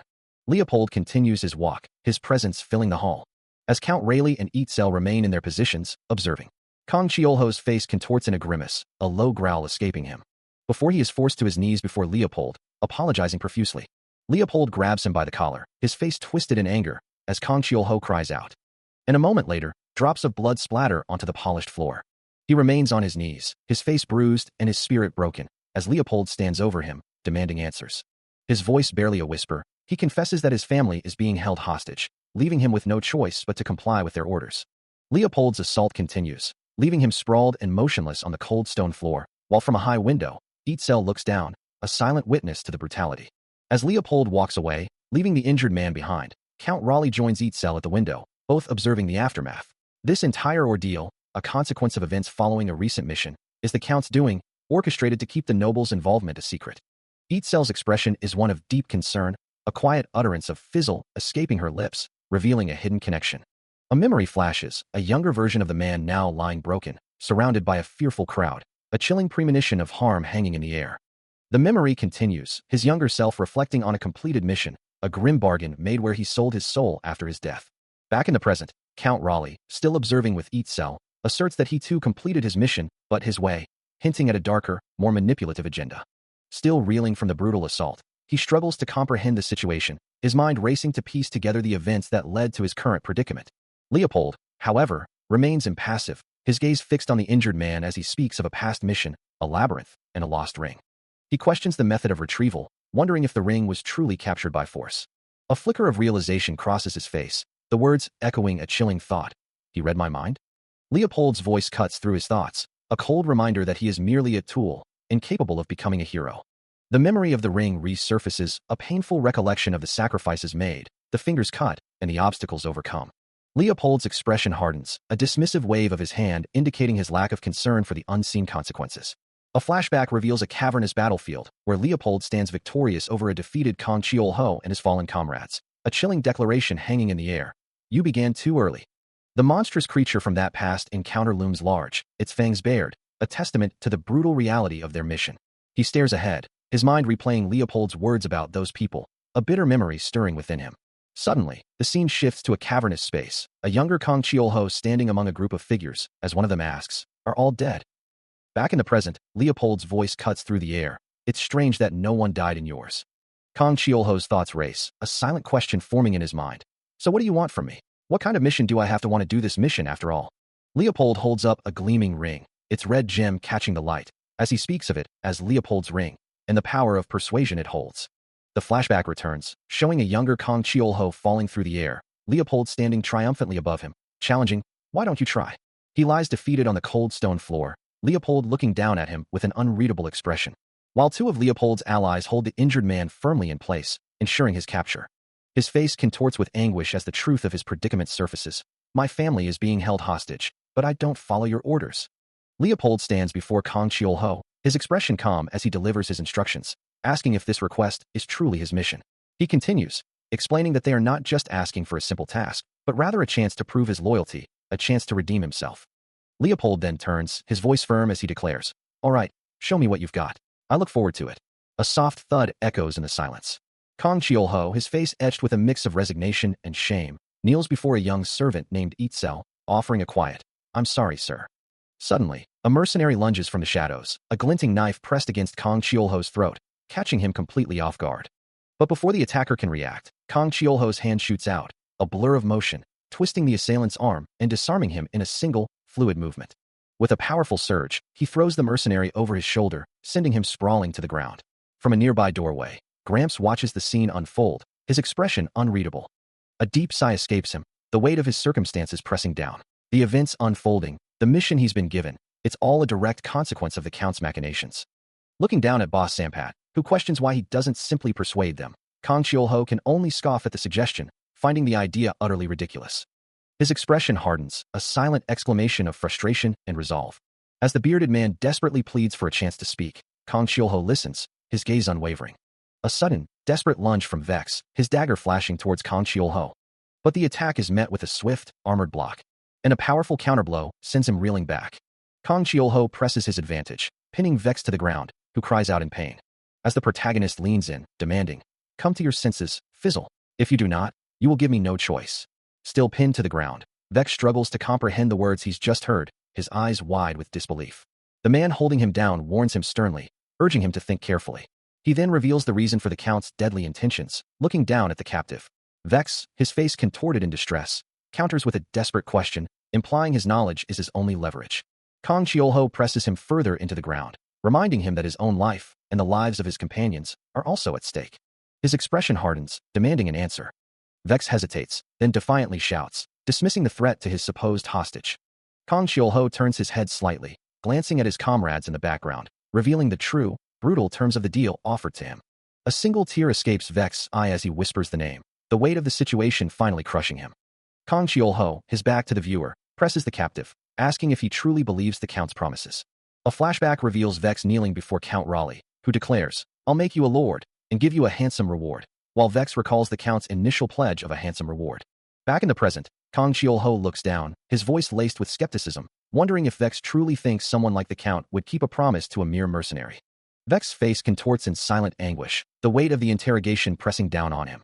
The memory shifts to Count Raleigh, who coldly states that once Vex is done dealing with his comrades, his family will die, because they would no longer be of use, and no one protects the Count's wrongdoings. Kang Cheol-ho grabs Vex by the collar, pulling him up from the ground, demanding confirmation of the Count's treachery. Another flashback shows Count Raleigh seated on his throne, his name echoing in Vex's mind. Sweat beads on Vex's face as he struggles with the truth, the full horror of his situation dawning on him. He scoffs, dismissing the very notion of mercy or compromise. From his vantage point by the window, the Count continues to press, promising safety and reward once the task is complete. His voice hardens, accusing the other man of looking down on him, and questioning if he would truly abandon his family. The pressure mounts, twisting his features into a mask of anguish, until a sudden, brutal punch sends him reeling, the impact echoing through the room. A pained cry escapes him as his hand instinctively goes for the dagger at his side, a desperate defense forming in his mind. From the floor, Vex glares up at Count Raleigh, his voice laced with venom, cursing the man and challenging his perceived foolishness. Raleigh's eyes narrow, a flicker of surprise or anger crossing his face at the unexpected defiance. But the Count quickly regains control, raising a gun alongside a guard, aiming directly at the screaming Vex. His dagger finds its mark, and the bearded man collapses with a pained cry, blood staining the rich carpet. Still clutching the blade, Vex glares, daring anyone to interrupt his defiance. But before he can react, Count Raleigh strikes with unexpected speed, sending Vex sprawling to the ground with a grunt of pain.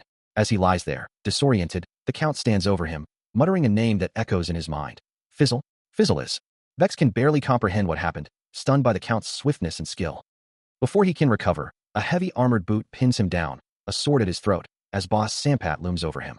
He struggles against the sudden restraint, realizing his dagger is gone, leaving him completely defenseless. Count Raleigh watches the scene unfold, addressing the armored man with a familiar name. You managed to make me do this, Urival. Subdued and disarmed, Vex curses his own recklessness, remembering the strict rule of no weapons within the Count's premises. Standing over the defeated Vex, boss Sampat declares his change of plans, no longer intending to make them pay for the initial confrontation. But instead, he announces he will deal with his reward right now. Vex, still on his knees, curses under his breath, his situation growing increasingly dire. He feels utterly helpless, unable to even search for a weapon, let alone fight back.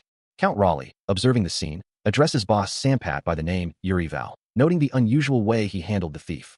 The Count reiterates, questioning the method of Vex's subdual. Vex, still reeling from his defeat, hears the Count's words and recalls a past encounter, wondering if the Count is referring to the boy he once fought alongside.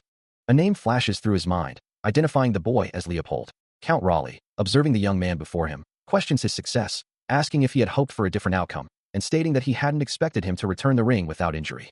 The Count's words hang in the air, a visual of a bloodied sword, and a ring emphasizing the brutal reality of the task, as he reiterates that he didn't expect the ring to be retrieved without arms or wounds.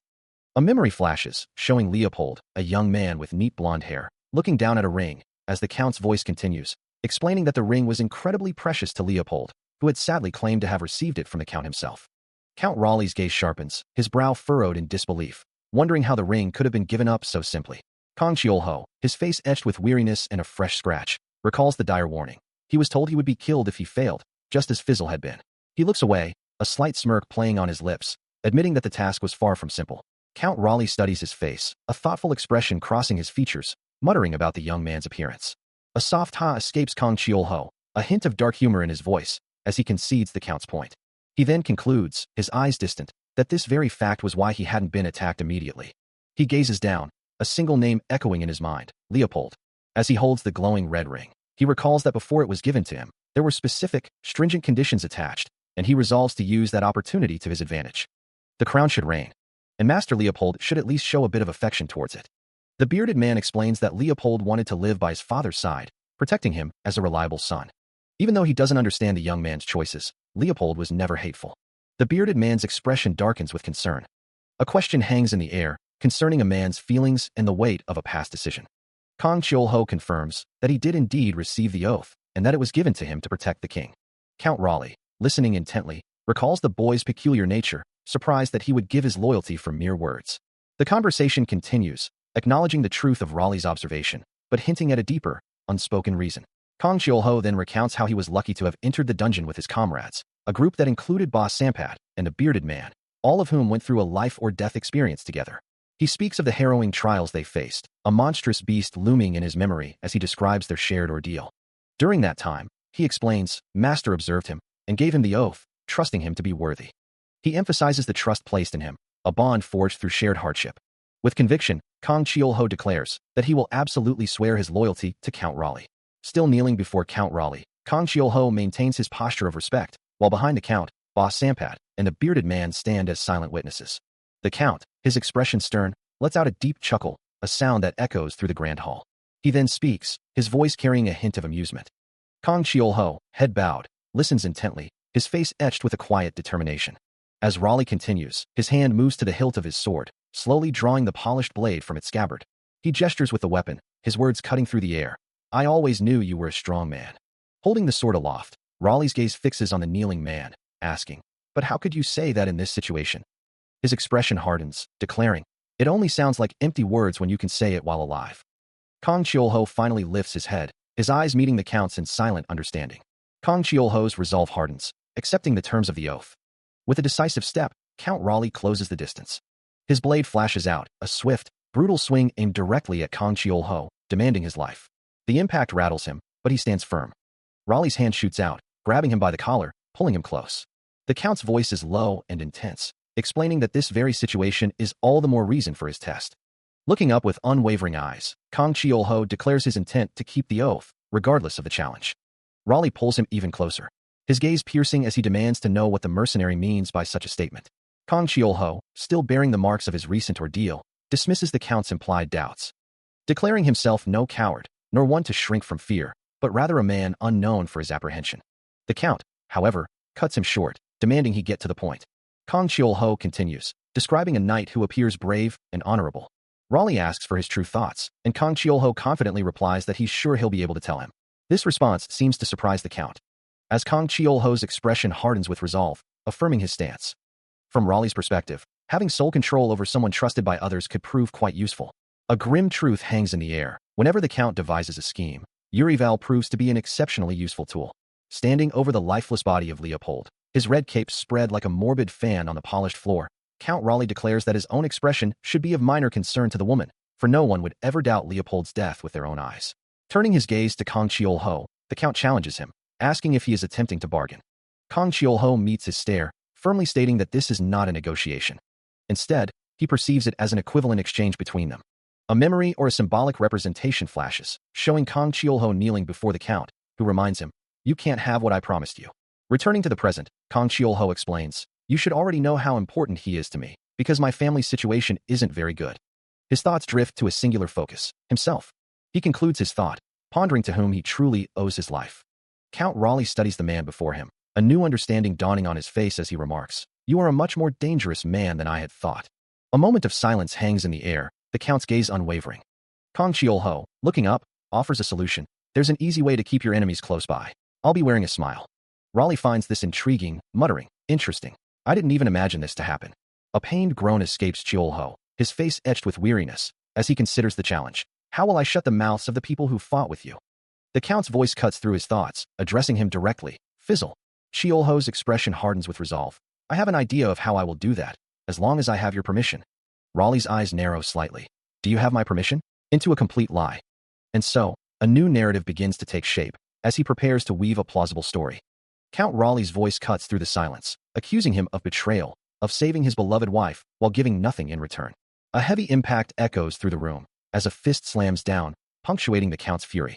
His eyes blazing, Raleigh snarls, calling out Kang Cheol-ho by his alias, Urival. Kang Cheol-ho's mind races, acknowledging the Count's greatest secret, yet he insists he never uttered a word.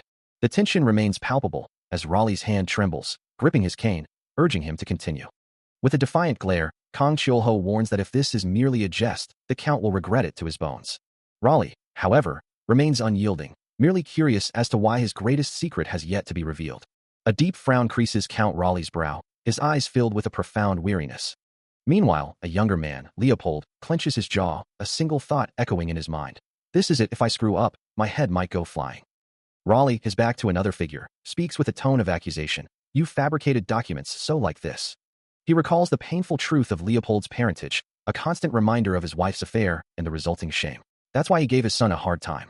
Leopold, unaware of the true depth of his father's resentment, calls out to him, but the Count never truly acknowledged him as his own.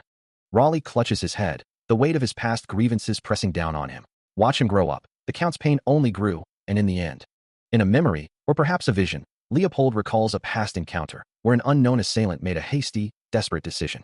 However, in his haste, the assailant missed a crucial detail, the true nature of the ring he sought to retrieve. Leopold, now back in the present, pieces together the puzzle, forming a deduction from the Count's own words. Meanwhile, Count Raleigh, his face etched with worry, questions Leopold, asking if it's true that the mercenaries are talking too much. His brow furrowed, the Count presses on, demanding to know what guarantee there is that they will keep their mouths shut. From his behavior, it's clear that something deeply troubles him. Leopold, confirming the Count's fears, reiterates that the Count's mercenaries are indeed speaking too freely. As the Count grips the hilt of his sword, a chilling thought crosses his mind. Even men who don't fear death still have something they dread. A painful memory flashes through his mind, a scene of betrayal, his wife's treachery, surrounded by armed men. Still contemplating the precarious situation with his mercenaries, Count Raleigh considers that merely threatening them might be dangerous, but then corrects himself, believing this particular story is different. He explains to Kang Cheol-ho that this is a tale only a man can truly understand, one where they will grasp the humiliation and sympathize, choosing silence over losing their lives. Yet, a flicker of doubt crosses his mind, wondering if they truly will sympathize with him. He questions the efficacy of a simple threat, his brow furrowed in concern. His grip tightens on his cane, the uncertainty of his plan weighing heavily on him. It must be the Count's pride that drives him. The thought of a mere mercenary understanding his complex feelings seems almost impossible to him. A pained expression crosses his face as he grapples with the underlying reason for his current predicament. Meanwhile, Kang Cheol-ho, with a determined look, ponders if he can truly be a good guy in this complicated world. Kang Chiol-ho considers the difficulty of silencing mercenaries with mere threats or bribes, believing that a man's true story might be a different matter entirely. Leopold reassures him, saying, "There's nothing to worry about. He will not return." Meanwhile, Count Raleigh listens intently, a hint of concern in his expression as he thinks, "You seem certain." Leopold continues, explaining to a small group of his companions, including Vex, the bearded man, and Itzel, that if the child were to end up there, it would be a problem, but the Count would resolve it himself. He adds that Leopold is not one to cherish those he cares about, but rather, he's a man with a kind heart. He reiterates that the individual will not return, and that this decision will cause trouble for the Count. Kang Chiol-ho's expression remains thoughtful, as Leopold concludes, because he loves his father. Count Raleigh's eyes widen slightly, a silent exclamation escaping him. He acknowledges the truth of the statement, muttering, "Yes, that's right. He's always kind-hearted. It may have been better if he wasn't." With a knowing look, the Count remarks, "Splendid. You would make a fine storyteller." Kang Chiol-ho considers the names Yurival and Passion, reflecting on the difficulty of silencing mercenaries with mere threats or bribes. Instead, he asks the armored man, now identified as Boss Sampat, what he believes is truly important for a mercenary on the battlefield. For his part, Kang Chiol-ho believes it is the spirit that matters most. Boss Sampat acknowledges his answer, musing, spirit, huh, yes, that's too important." He continues, stating that while sword and armor are also crucial, there is something else even more vital. To his surprise, Boss Sampat declares a horse is almost the most important of all. He explains that despite their docile nature, with proper training, horses can become powerful weapons capable of killing humans. Boss Sampat concludes, "I think they're an excellent weapon." Taking in this new perspective, Kang Chiol-ho's expression hardens as he declares, "That must mean, I will only follow the strong." Kneeling before the Count, his head bowed, he hears the solemn words, "It may be difficult to shut their mouth with just a threat or a bribe." A sharp intake of breath escapes him, his eyes widening as a blade is placed upon his shoulder. The Count continues, his voice firm, "But with that, a man's story, it may be different. Yurival, Halls, that will be your new name from now on." Halls, now known as Yurival, responds with conviction, "This is a knight's pledge. I dub thee as my knight." Looking up at his new lord, he adds, "You've seen my true face. I hope you won't abandon me. You'll face true hell if that does happen." His expression remains resolute, as he affirms, "Of course, Count." Meanwhile, a bloodied cloth lies discarded on the floor, a silent testament to his recent injuries, as he thinks, and before it's too late, "Can I take Fizzle to a doctor?" The Count, observing the scene, instructs an unseen attendant, "Do as you want, Sir Halls. I'll leave the matter to you." With a final bow, he expresses his gratitude, "Thank you, my lord." Kneeling before the blonde figure, he hears a confused whisper about what just happened. As the figure wonders if time itself had stopped, and if their mission was truly over. He, however, feels a surge of triumph, certain he must have saved Fizzle and the Count, and succeeded in your rival's request. Looking up at the floating figure, he calls out, "Yurival, I did as you wanted." He asks with a proud smile, "How was that? Are you satisfied with the outcome?" But the blonde figure, eyes wide with alarm, cries out, "Hey, Yurival." Something feels off. A guttural sound escapes him, his face contorting in growing terror. A piercing scream tears through the air. As he catches the now falling figure, he stares in shock at the terrified face, hearing the desperate question, "Why is he?" Held aloft by Itzel, Kang Chiol-ho screams in terror, pleading with him to calm down and asking what happened, while Itzel, his face etched with anguish, can only respond with a pained cry. His eyes wide with a desperate realization, Itzel questions why he couldn't have done it differently. Tears streaming down his face, hands clutching his head, he wails that he could have saved everyone. Collapsing to his knees, trembling uncontrollably, Itzel whispers that it was possible, the weight of his failure crushing him. Suddenly, the ground beneath them gives way, and both Itzel and Kang Chiol-ho plummet into a dark, endless void, their cries echoing as they fall deeper into the unknown. Still clinging to Kang Chiol-ho, Itzel begins to speak, his voice filled with a deep, lingering regret. He had believed that if he simply did his best, he would one day be rewarded. But the world, he laments, was never that simple. Kang Chiol-ho looks at him with a somber expression, offering a quiet, "Thank you, Kang Chiol-ho." Itzel, looking down, continues his mournful confession, stating that his long journey this time will finally come to an end. He hopes his companion takes an easy road, unlike his own foolish life, and is blessed with wisdom. Kang Chiol-ho, however, challenges him, calling him Yurival, and asserting that it's not fair. He wouldn't have bothered to gather companions in the first place if he were in your rival's position. A memory flashes, showing the bearded man, Gramps, and Count Raleigh, as the bearded man's voice echoes, reminding Yurival that he always had the tender heart of his comrades, and that he only succeeded because of that reason. Yurival's face is etched with sorrow as he acknowledges his past, admitting his life was a foolish one. Kang Chiol-ho's voice returns, tinged with a hint of frustration, suggesting that if Yurival had been better, if he had listened to the words of others a bit more, things would have been different. He then recalls a familiar voice, repeating the very words he just spoke. That's what you told me. He always said that to me. Yurival, still caught in the depths of his memory, looks up at a younger version of Kang Cheol-ho, reflecting on the profound difference between them, stating that one heart was truly the heart. Meanwhile, in the present, Kang Cheol-ho stares at a glowing blue orb that has materialized in his hand, wondering what it could be. Back in the memory, the younger Kang Cheol-ho gazes at the same ethereal orb, expressing a wish to be able to accept it. He then declares it to be his very soul, something he had always desired, and states that the current Kang Cheol-ho possesses the qualification to obtain it. With a gentle motion, the younger Kang Cheol-ho places the glowing orb into the present Kang Cheol-ho's outstretched hands, who instinctively thanks him, while Yurival watches the exchange. Suddenly, a powerful surge of energy erupts, causing both Yurival and the current Kang Cheol-ho to recoil in surprise. The scene shifts abruptly, transporting them to a vast, sun-drenched wheat field, swaying gently under a clear blue sky. Yurival finds himself floating high above the field alongside the younger Kang Cheol-ho, disoriented and questioning their new location. Below them, through the golden stalks, Count Raleigh, the bearded man, and Gramps ride on horseback towards a distant castle, as a voice urgently calls out for their lord. As the memory unfolds, Count Raleigh rides into a bustling village, his hand raised in a greeting. A warm smile graces his face, acknowledging the cheers of the crowd. Villagers, their faces alight with joy, applaud his arrival. From a nearby carriage, a younger Eatcell waves back, his expression mirroring their excitement. Raleigh dismounts, sharing bread with the grateful villagers, a picture of benevolence. The young Eatcell observes the scene, a profound realization dawning on him. This place, this world, is his home. Standing beside Raleigh, the young man recalls the terms of their agreement. His soul offered, himself a contractor, in exchange for a promise. Raleigh's smile holds a hint of pride as he remembers the effort it took, the long conversation needed to ensure their mission's success. And with that, the memory shifts, showing the carriage and its riders moving away from a distant castle, their journey now confirmed. He understands this isn't reality, but a lie, just a dream designed to offer him comfort. This is the past, the moment he sold his own soul, for Yurival was never interested in power or riches, he only wanted to live a normal life. Instead, his family was displaced, and he lost everything, forcing him to sell his soul to bring them back for a long time. A profound sadness washes over the younger Eatcell, as he wonders why the world had to be so cruel. The younger Count Raleigh, standing before him, poses a question: why would a man like him decide to sell his soul? Eatcell simply replies, I wonder. With a thoughtful expression, Raleigh closes his eyes, muttering that it's the very question he wants to ask Eatcell. Eatcell then turns the question back to the Count, asking why a man who had everything would choose to engage in such a business. A sudden realization dawns on Eatcell, a quiet escaping his lips. Raleigh shrugs, a knowing look on his face, agreeing with Eatcell's unspoken thought, and remarks that his own world isn't so bad, as the memory continues, whatever its true meaning.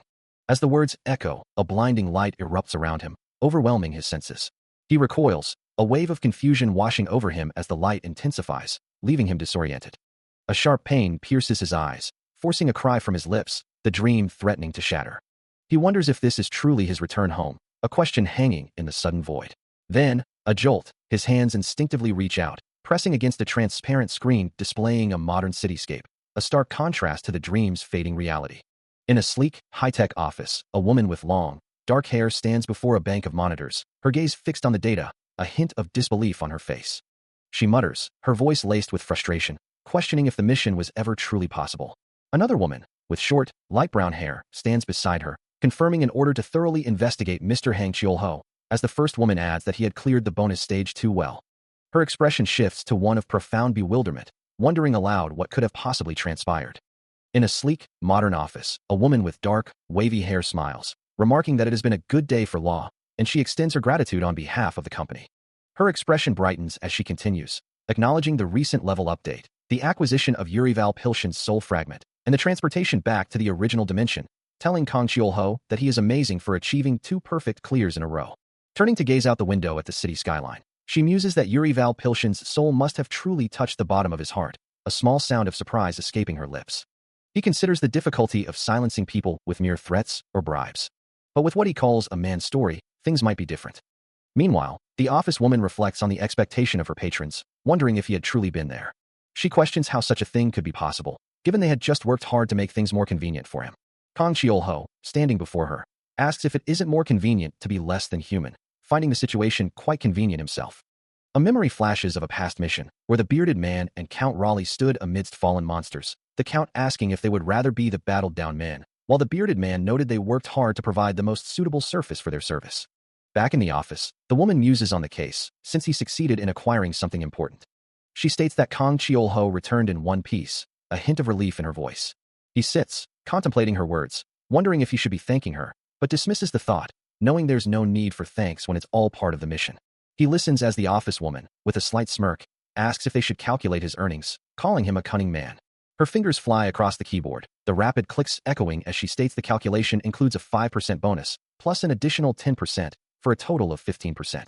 Meanwhile, another woman in the office, with striking red hair, inquires if they should convert the gold coins into their local currency. Kang Cheol-ho's expression remains neutral as he hears the total, for 0.6 million won. The sum is not small, he muses, but it feels insignificant considering the hardships he endured. He reflects on the mission, acknowledging that it wasn't particularly clear, and he couldn't even confirm how many members were in the mercenary group. His thoughts drift to a previous task, where the reward was a mere 1 million won, making the current 4.6 million seem substantial by comparison. The office woman, in her own moment of contemplation, thinks of Parsons, a special case. Her thoughts are accompanied by images of glittering gold coins and chains, recalling the proceeds from plundering at that time. In a memory, a young man kneels before a noble, the titles and lands he earned from being knighted already calculated, but this time, the situation is different. Back in the present, the office woman holds a ring, explaining that it was Urival's soul's only remaining problem, and the actual money was used to retrieve that very ring. A frustrated Kang Cheol-ho clenches his jaw, cursing the cheap outcome after he spent so much to make him a knight. The office woman looks down, her voice calm as she reminds him, he obtained that ring instead. His eyes widen in disbelief, the name Urival's ring, escaping his lips as glowing particles swirl around him. A sudden realization hits him with a crash, sending a jolt through his body. The office woman gazes out the window, a faint whoosh of air accompanying her words, justifying the price by calling it a special case. She gestures to a document, revealing the final sum, 8 million won. Kang Cheol-ho stares at a glowing screen, his expression a mix of shock and indignation, unable to articulate his thoughts. In a memory, a younger Kang Cheol-ho stands over a kneeling figure, his voice echoing, "You have the ring now." The blonde-haired youth, Itzel, looks up with a hopeful expression, murmuring, "I'll be able to have a happy dream thanks to this." Back in the present, Kang Cheol-ho stares at the glowing ring in his hand, a question forming in his mind. Do I have to sell it right away? The office woman, seated at her desk, responds calmly, "You can sell it whenever you want. It's yours." He continues to examine the artifact, wondering, use it? Just where can I? The woman elaborates, explaining that the ring can be used to obtain information, such as Urival's entire life from his lifetime. It'll be useful in research. Kang Cheol-ho remains silent, processing the implications of her words. A fleeting image of Itzel, standing on a distant pedestal in a futuristic city, flashes through his mind, prompting the thought, will Urival continue to haunt that world? The office woman looks down, confirming, yes, unless a new contractor appears. Another memory surfaces, showing a young, blonde Itzel with Count Raleigh and Gramps in a sunlit field, his childhood voice repeating, "I'll be able to have a happy dream thanks to this." The conversation continues, discussing a new contractor mission and the possibility that the world has returned to a damned state. To this, the office woman simply confirms, yes. A pained expression crosses Kang Cheol-ho's face as he recalls that assignment. His mind drifts back to a painful memory from Urival's life, seeing a younger Itzel holding a red cloak, surrounded by Count Raleigh and Gramps, as if constantly watching how he, his friends, and his family met their tragic end. The office woman's words echo in his mind, describing the ring's ability to replay a life's most painful moments, a crazy amount of data. He remembers that specific moment from 3 years ago, the blood-splattered room, the broken furniture, all continuing to replay vividly in his eyes.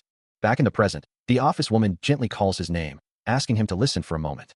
But he remains lost in thought, wondering about the sudden shift in mood. The abstract swirl of red and purple energy seems to question if he hasn't already caused enough horrible incidents, as if no matter what he does, things would inevitably go wrong. As the digital interface flickers with complex data, a stark message appears, declaring that it may be difficult to silence certain truths with mere threats or bribes. The display shifts, revealing a deeper, more personal implication, that a man's story, his very misfortune, might be an entirely different matter, his fate unbelievably bad. The ominous words hang in the air, suggesting that someone is manipulating his life, playing with him. Kang Cheol-ho stares, his eyes wide with a mixture of shock and dawning horror, the weight of the revelation crushing him. A pair of slender hands gently reaches for his, a soft touch attempting to pull him back to reality, as the office woman reminds him that he needs to deal with his karma. Her gaze is earnest, her voice a steady anchor, as she insists that if he doesn't, a great tragedy will approach his life. A great tragedy has befallen him, leaving Kang Cheol-ho reeling from the shock, wondering what will become of his life now. He sits across from the office woman, who admits they don't have a concrete answer for his predicament. But she can offer one certainty. The pain he feels is so profound, he'd rather die than endure it. Cheol-ho reacts with disbelief, uttering a frustrated, "What kind of nonsense?" He ponders the implications of a system that suggests running a simulation could reveal a future life, and questions who might be interfering with him, asking if life's destiny is truly something one can change by oneself. He listens intently as the woman across from him explains that while she can elaborate further, there isn't much time left for her to do so. She continues, however, that she will still provide a solution to lessen his karma, explaining that by reducing his karma, the negative effect on his family will lessen. He stares, a single question forming in his mind. What is it? The woman's expression remains calm. As a vibrant, almost game-like vision flashes before his eyes, depicting a level 10 status surrounded by piles of gold, with a voice promising that the benefits of reaching level 10 are far beyond what he's currently imagining, and that it will be a new world. She adds that with such a benefit, it should be enough to change his destiny.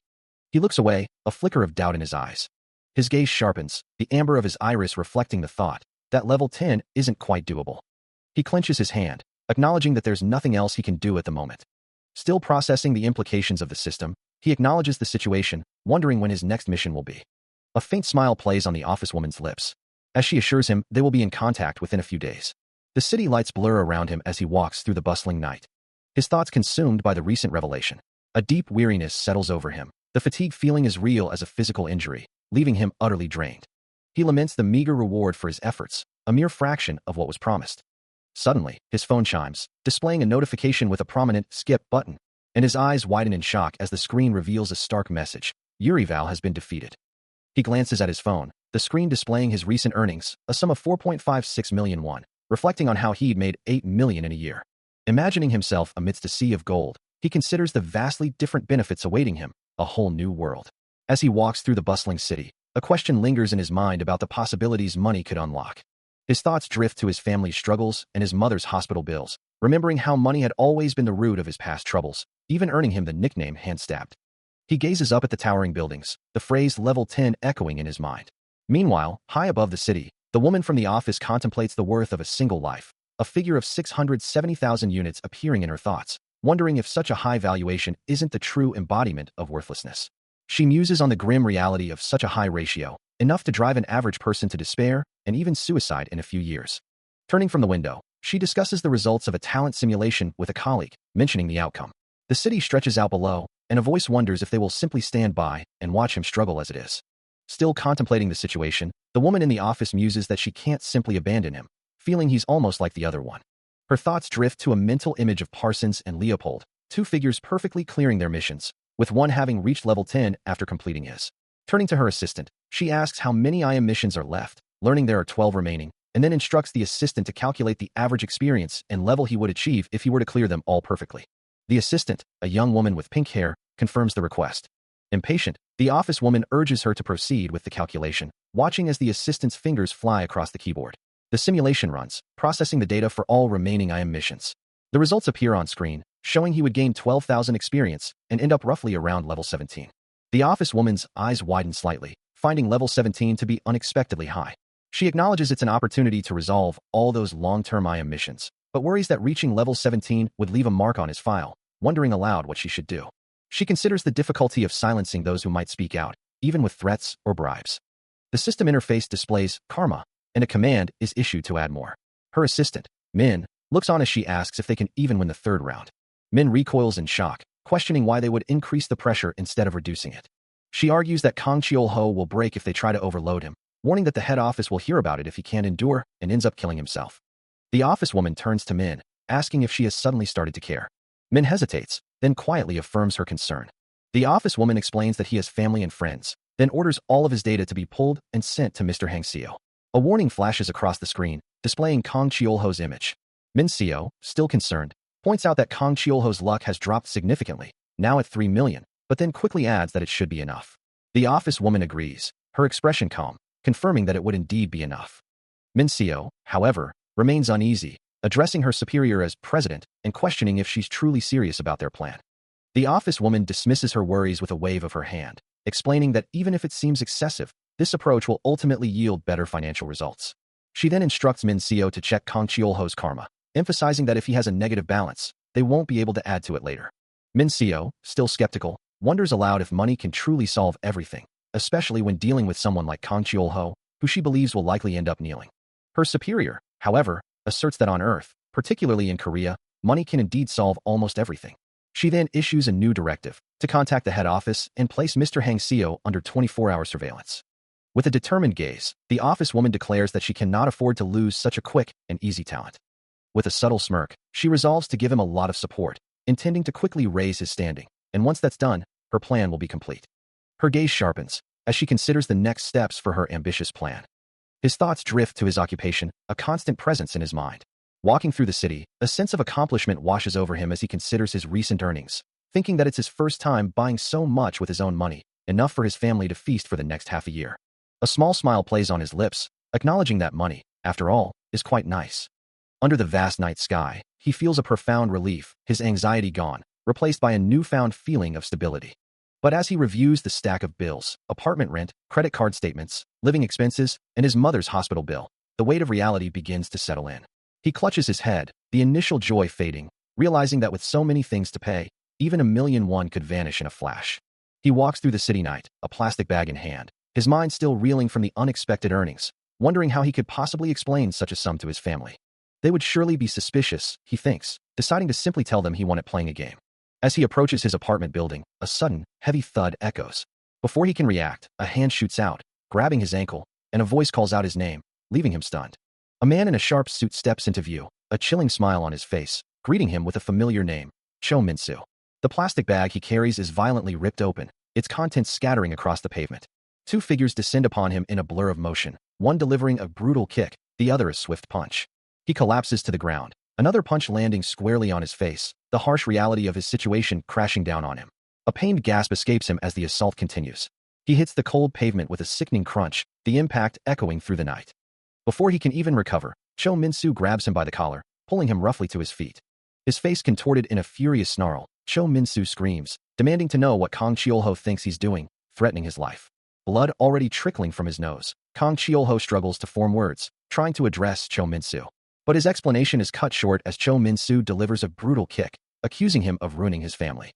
Gasping for air, Kang Cheol-ho manages to blurt out that he's there because of Yoon-woo, his sister. Another assailant's fist connects, sending a fresh wave of pain through him. Cho Min-soo maintains his iron grip, his expression unyielding as he questions Kang Cheol-ho about someone named Hyun-woo. The brutal assault continues, unseen by the silent apartment building looming above. Still reeling from the brutal beating, he glares at his tormentor, demanding to know the reason behind the assault, threatening to kill him if the explanation is ridiculous. A mocking laugh escapes Cho Min-soo, who claims he predicted this reaction, recalling a past slight where Kang Cheol-ho supposedly punched him. As Kang Cheol-ho cedes at the laughter, Cho Min-soo's voice hardens, revealing that his family was ruined not long ago, and he blames Kang Cheol-ho. His eyes burning with fury, Kang Cheol-ho reiterates his deadly promise. Cho Min-soo dismisses him, telling him to stop wasting time and just leave, while a faint, ethereal glow begins to emanate from Kang Cheol-ho's body. Looking down, Kang Cheol-ho hears Cho Min-soo's disgusted voice, declaring that his very presence makes him sick. Cho Min-soo then questions Kang Cheol-ho's composure, asking how he can be smiling while holding on to something. With a more pronounced blue aura now surrounding him, Kang Cheol-ho demands that Cho Min-soo reveal what he truly wanted to say. Hesitantly, Cho Min-soo begins to recount his recent activities, mentioning he went out with Yoon-woo to various places before meeting Hyun-woo. As Cho Min-soo's words hang in the air, he can only manage a stunned, disbelieving whisper. The man continues, detailing how his family's ruin began at a place called Playboy, a hostess bar where Yoon-woo had been working, a fact he claims to have been completely unaware of at the time. He recounts how his family had to pay a staggering 20 million won to settle the matter, a sum that forced them to sell everything they owned. Kang Cheol-ho listens, his expression hardening as Cho Min-soo explains that it seemed like a simple family issue at first, but then he realized it was all a setup, a trap designed to bring him here. A tremor runs through Kang Cheol-ho as he demands to know when this all happened. Cho Min-soo replies with a chilling calm that it was just yesterday, the second day of his new job. The realization dawns on Kang Cheol-ho, his eye widening with a fierce intensity as he processes the implications of the man's words. A potent, purple aura begins to emanate from his body, his fists clenching as he curses the situation, the raw power of his anger visibly manifesting. He thinks of the rumors surrounding the place, the whispers that made him worry, and now he understands why. He stands on the street, his mind consumed by the thought of his family's ruin, unable to bear the idea of it happening again. A fierce resolve tightens his jaw, his gaze sharpening. The memory of a fallen warrior, a symbol of past tragedy, flashes through his mind. The weight of financial loss, the second time his family has been brought to its knees, presses down on him. He tries to force himself to calm down, to regain control of his spiraling emotions. Turning to Cho Min-soo, who insists his family's ruin was a mere rumor, he demands to know the location. His anger finally erupts, a vibrant purple aura flaring around him as he shouts for the whereabouts of Yunwoo. A yellow car speeds away, leaving the street behind. He arrives at a towering building, his expression grim and determined. His footsteps echo softly on the pavement as he approaches the bustling city center. His gaze fixed on a brightly lit building amidst the neon glow. Is this it? He wonders, the place he was sent to find?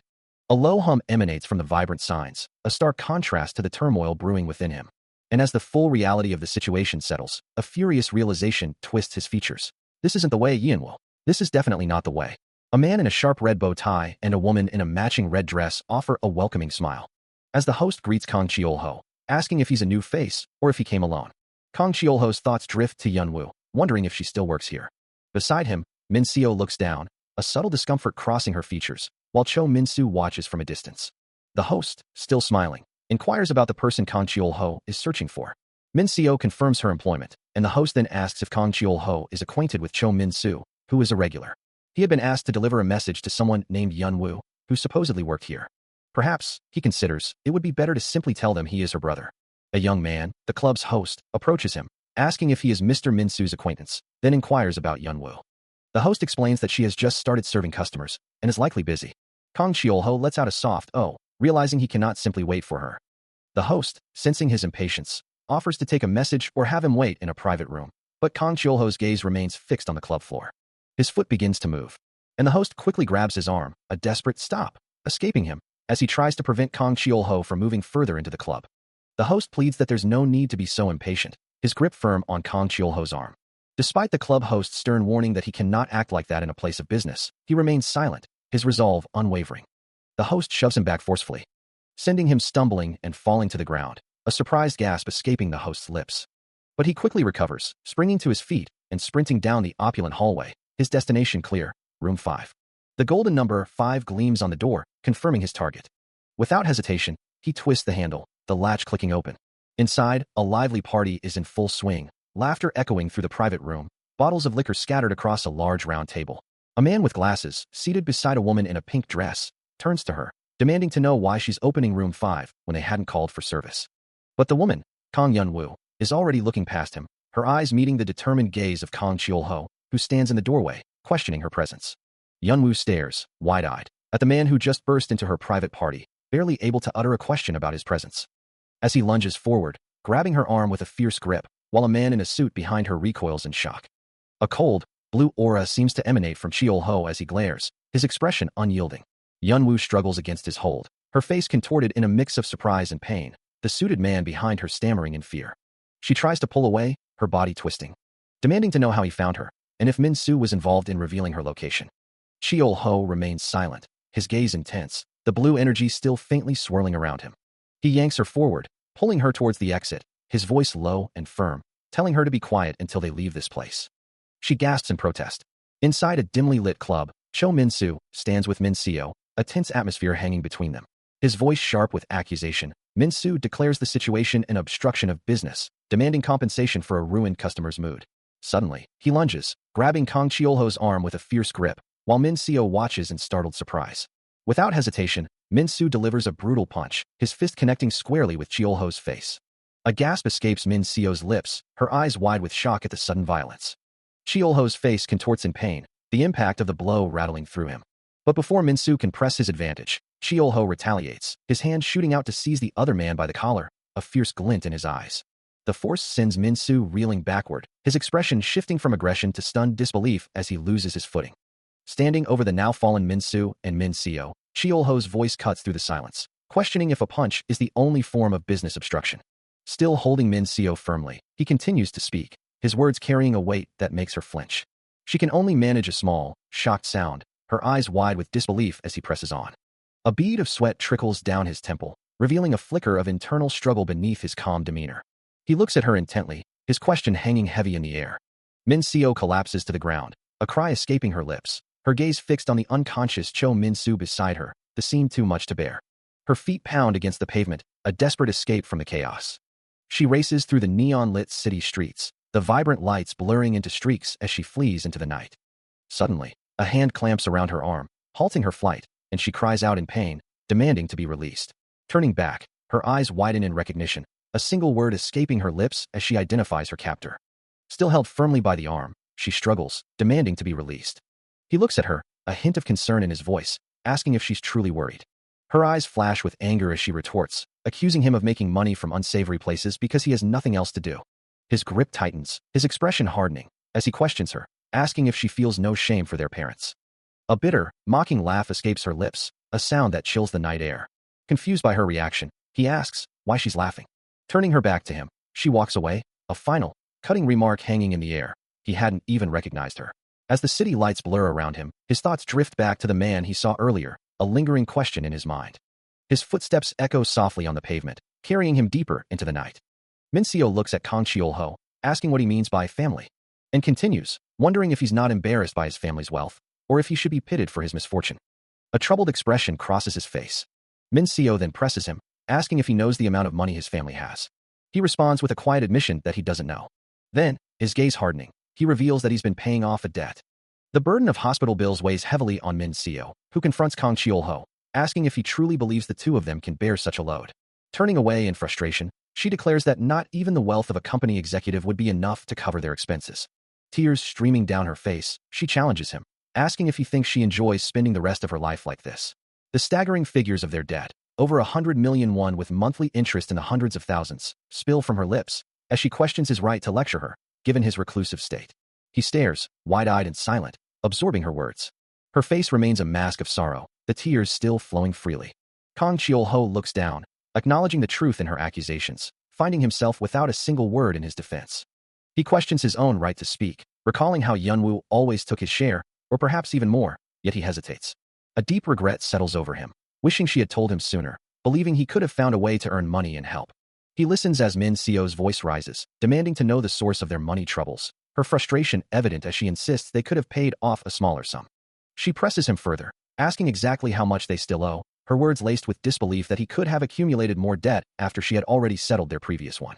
Her eyes widen in shock, the realization of his actions dawning on her. Tears welling in her eyes, she can barely utter the words, "Don't tell me.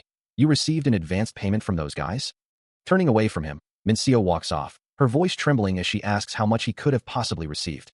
Her face contorted in anguish, she can only whisper the devastating amount, 100 million won. Overwhelmed by despair, he covers his face with his hand, unable to meet her gaze. He knows how difficult it is to receive an advanced payment from a hostess club, and the thought of returning the money immediately is impossible, as he's already used it to pay off the debt, leaving nothing for the interest. Min-seo, still distraught, acknowledges her own debt, knowing she must pay back the advanced payment she received to cover the consequences of his actions. As the weight of Min-seo's words settled, a profound silence fell over him, leaving Kang Cheol-ho lost in a spiral of despair. His mind drifted back to a happier time, a memory of a younger Min-seo, bright and innocent, who once spoke of her older brother with such pride. But that innocence had been shattered by the harsh realities of their life, as Cho Min-soo's chilling words echoed in his mind, that a life's success or failure was ultimately determined by one's karma. Back in the present, the memory only deepened his anguish, knowing the adverse effects of his actions would inevitably fall upon his family. He couldn't bear to hear her say it. The truth he already knew, that all of this was his fault, that Min-seo's life had been ruined because of him. Min-seo's voice cut through his thoughts, her hand reaching out, demanding that he stop running away and find a new job. Her frustration was palpable, her voice rising in anger as she asked if he had even been listening to her, her face contorted with a mix of fury and desperation. He remembered her words from yesterday, about the consequences she had to face, and the thought of her having to pay for his mistakes again, perhaps even selling herself, was unbearable. His face twisted in a desperate plea, he cried out, begging her not to let their father pass out from shock over this new disaster. Still reeling from the weight of his debt, Kang Cheol-ho hears Min-seo's desperate cry.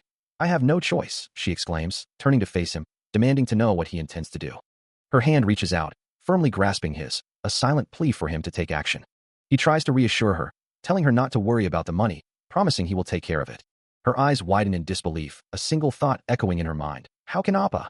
With a grim determination etched on his face, he vows to do whatever it takes. Min-seo's alarm spikes. "Appa, what are you thinking of doing?" she cries out, her voice laced with fear. Her gaze sharpens, a horrifying possibility dawning on her as she asks if he's considering selling his organs. He quickly dismisses the idea, assuring her it's not like that, urging her not to worry. Unconvinced, she presses him further, demanding to know how he plans to get the money, her voice tinged with suspicion. Holding his phone, a soft glow illuminating his hand, he questions the kind of person she thinks he is. He then turns the screen towards her, asking if she can see his earnings. Her eyes widen, taking in the impressive sum of 1.56 million won displayed on the device. A confident smile plays on Kang Cheol-ho's lips as he explains finding a good job through sheer luck. Min Seo looks up at him, a soft, questioning appa escaping her lips. He reassures her with a determined expression, urging her to believe in him. Her eyes welling with emotion, she quietly agrees. Later, under the dim glow of city lights, they stand together outside a building. His hand reaches down, pressing firmly against the ground. Leaning forward over a desk, his expression serious, Kang Cheol-ho listens intently as the terms of a new mission are laid out before him. Across from him, Cho Min-soo regards him with a subtle, knowing smile, her gaze sharp and assessing. She speaks of the mission's difficulty, a task that might be hard to silence with mere threats or bribes, but suggests that with a man's story, things could be different. A determined glint enters his eyes, his lips curving into a resolute smirk, as he declares his intention to become that very man. He acknowledges the past, admitting he was once an idiot, but now, he is ready to join her. The level he's talking about isn't that, he thinks, as he walks through the bustling city streets. Approaching an office where a woman awaits him. Mr. Kang Cheol-ho, she greets him. He reflects on his past, knowing that whether his decision was right or not, he risked his life and gave up everything he had in his previous missions. Yet, a fierce resolve hardens his gaze, believing that if he'll always have difficulty, it simply won't matter. The woman, however, cuts through his thoughts with a direct question. Are you here for your sister? You need a lot of money. His eyes narrow, a dangerous glint appearing within them. Do you mean that I'll have to do it the hard way again? The woman expresses her concern, stating that the situation affects her very life. Kang Cheol-ho dismisses her worries, assuring her he won't have to take it and promising an explanation, while she insists on giving it to him.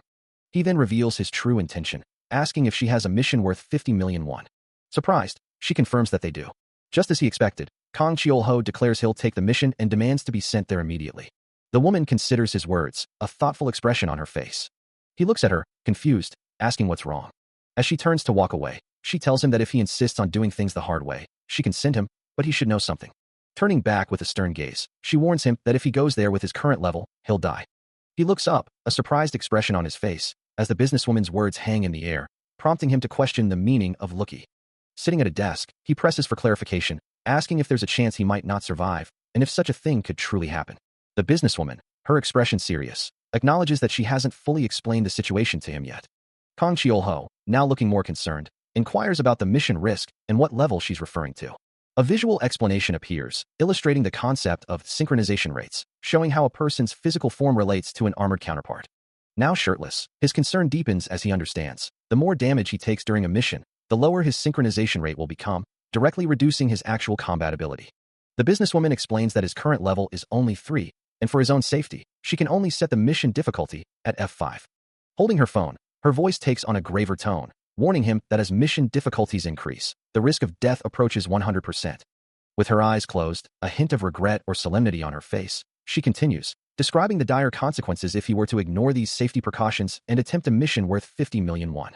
He listens intently as the businesswoman warns him that attempting such a mission would be an act of murder, asking if there isn't some other way for him to survive it, to which she simply replies, yes. Kang Cheol-ho's resolve hardens, adamant that he thought his skills would be enough for just one mission. When she coldly states that his death wouldn't affect his family, he quickly tells her not to say that. He looks down, his thoughts consumed by the irreplaceable opportunity Rose represents, a lifeline to pull his family out of their current situation. His eyes squeeze shut in fierce determination. He must be patient, he absolutely cannot die. He then asks about the most expensive mission, wondering if that's something he can handle. But the businesswoman isn't sure, explaining that they currently don't have a suitable fighter for him. A worried expression crosses his face as he wonders when he'll finally be able to go on a mission. As the businesswoman considers his plea, she admits she isn't sure if there's another way to help him. He wonders if there truly isn't another option available, or if she's simply trying to keep him waiting until a more suitable mission appears. With a final, polite dismissal, she assures him they will call as soon as they are able, asking him to wait patiently. Leaving the office, Kang Cheol-ho walks through the city streets, his mind racing. He had spoken with such confidence, but now he realizes his synchronization rate isn't as trusted as he'd hoped, leaving him to question his own actions. The thought of earning 1 million won through ordinary means feels impossible, and a headache begins to throb behind his eyes. Lost in thought about his direction, he glances at his phone, a desperate idea forming. Should he try borrowing from Min Seo? He quickly dismisses the notion, knowing the amount he needs is simply too large for her to provide. Yet, as he stares at his phone screen, the question lingers. Isn't this his only chance? He walks through a sun-dappled park, a flicker of hope still lingering in his mind, believing there's always a chance to turn things around. But the reality of his situation quickly sets in, a frustrated curse escaping him as he realizes he can't possibly ask his remaining friends for money without driving them away. His thoughts drift to his meager finances, all consumed by rent and living expenses, and the bitter irony that so many things are worthless, yet a loan remains out of reach. A stern bank teller confirming his fears, explaining they cannot give him a loan due to his low bank grade. What is he supposed to do? He wonders, the idea of resorting to a loan shark a desperate, unwelcome thought. A heavy silence hangs in the air as he grapples with his options, his reflection passing by the towering glass of a city building. Until he finds himself back in the familiar office, the businesswoman greeting him with a knowing, "Mr. Kang Chiol-ho, you're back." His face flushes with shame and desperation as he forces out the words, "See, can you lend me some?" The thought of asking Min Seo for money immediately follows, a desperate, almost unthinkable option. The businesswoman considers his desperate plea, finding it rather intriguing. She lets out a small sigh, then points out that revealing secrets to someone who can help is better than to someone who cannot, questioning his request for an advance payment. Kang Chiol-ho, looking downcast, admits this is his only option for borrowing money, regardless of what she thinks, feeling forced to speak his mind. He promises to repay her after completing his mission, pleading for the loan, to which she simply replies, "Okay." A flicker of surprise crosses his face, as she adds there's a condition. With a confident smile, she reveals her plan to extract I am Min Seo to her side. Kang Chiol-ho's eyes widen in shock, repeating the name, I am Min Seo. As he checks his phone, a news alert about a new game release appears, and he realizes this is the server he's been searching for, and he's just found someone who can help him. In a sleek, modern office, Kang Chiol-ho leans forward, his expression thoughtful as he asks about the nature of the missions. The businesswoman across from him explains that these are special assignments, far more challenging than typical tasks, reserved exclusively for special members. He considers her words, then inquires, wondering if she would be willing to lend him 10 million won if he were to undertake such a mission. With a slight smile, the businesswoman begins to tell him something, revealing that after all the expenses, there's only 1 million won left from Mr. Kang Chiol-ho. A flicker of surprise crosses his face as he processes the information, a strange feeling washing over him. He listens intently as the businesswoman explains the financial breakdown, stating that out of the 10 million won for the mission, only 1 million would actually reach him. The revelation hits him with a jolt, his eyes widening in disbelief. She continues, unfazed, mentioning that if he were to succeed in the bonus stage, he could earn an even bigger sum. Still reeling from the initial shock, Kang Chiol-ho questions the meager amount, wondering what he's truly getting from the mission. His frustration mounts, thinking that even if it's not much, he still needs the money. The businesswoman then calmly informs him that his current penalty is 10%, which means he'd only receive 90% of the mission's reward. A sigh of exasperation escapes him, the numbers simply not adding up. He slumps forward at the desk, burying his face in his hands, a quiet "damn it" echoing his despair.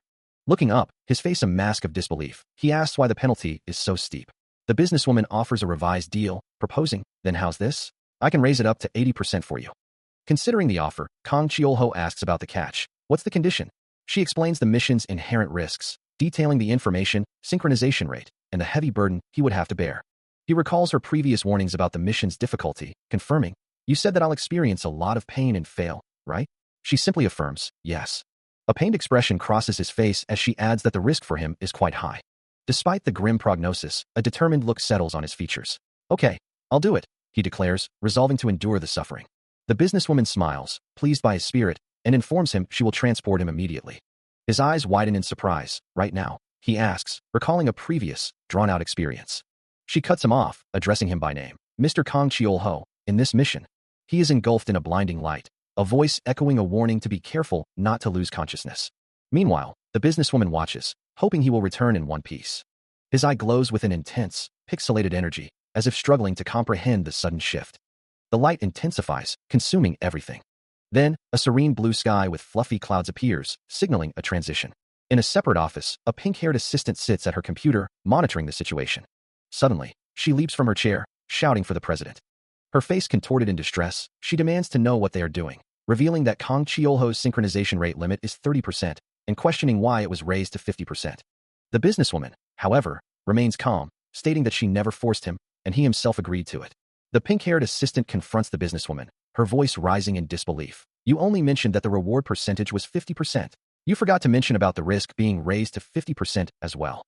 The businesswoman, however, remains unfazed, her gaze sharp as she counters. "If Mr. Kang Chiol-ho gets crippled due to this, what will we be liable? And I would love to be held responsible." The assistant stares, her expression a mix of shock and anger. "What do you mean? If Mr. Kang Chiol-ho actually gets crippled after this?" Her face contorts with growing frustration. "President, you." She finally manages to articulate her disgust. "You really are a cold woman." Back in the field, a heavy boot lands in a shallow puddle, the splash marking Kang Cheolho's arrival. He pulls back his hood, his eyes wide with recognition and surprise as he exclaims, "Hyung-gun." Meanwhile, back in the office, the assistant tries to interject, "Why is intervention?" But the businesswoman cuts her off with a chillingly calm, "Welcome." The businesswoman leans forward, her expression unwavering as she clarifies, "The person responsible for raising Mr. Kang Cheolho's synchronization rate was Hyung-gun. If you're going to be angry, direct your anger at him." Back in the office, the pink-haired assistant continues to voice her alarm, questioning the decision to involve someone like Kang Cheolho, a mere newcomer, in such a high-stakes operation. Meanwhile, Kang Cheolho, now in a new, unfamiliar environment, recognizes a presence, wondering if it's the person he expected to find, or perhaps just another piece of trash. The assistant's concern deepens, pondering the mental toll this mission might take on him, especially if he were to fail and end up dying.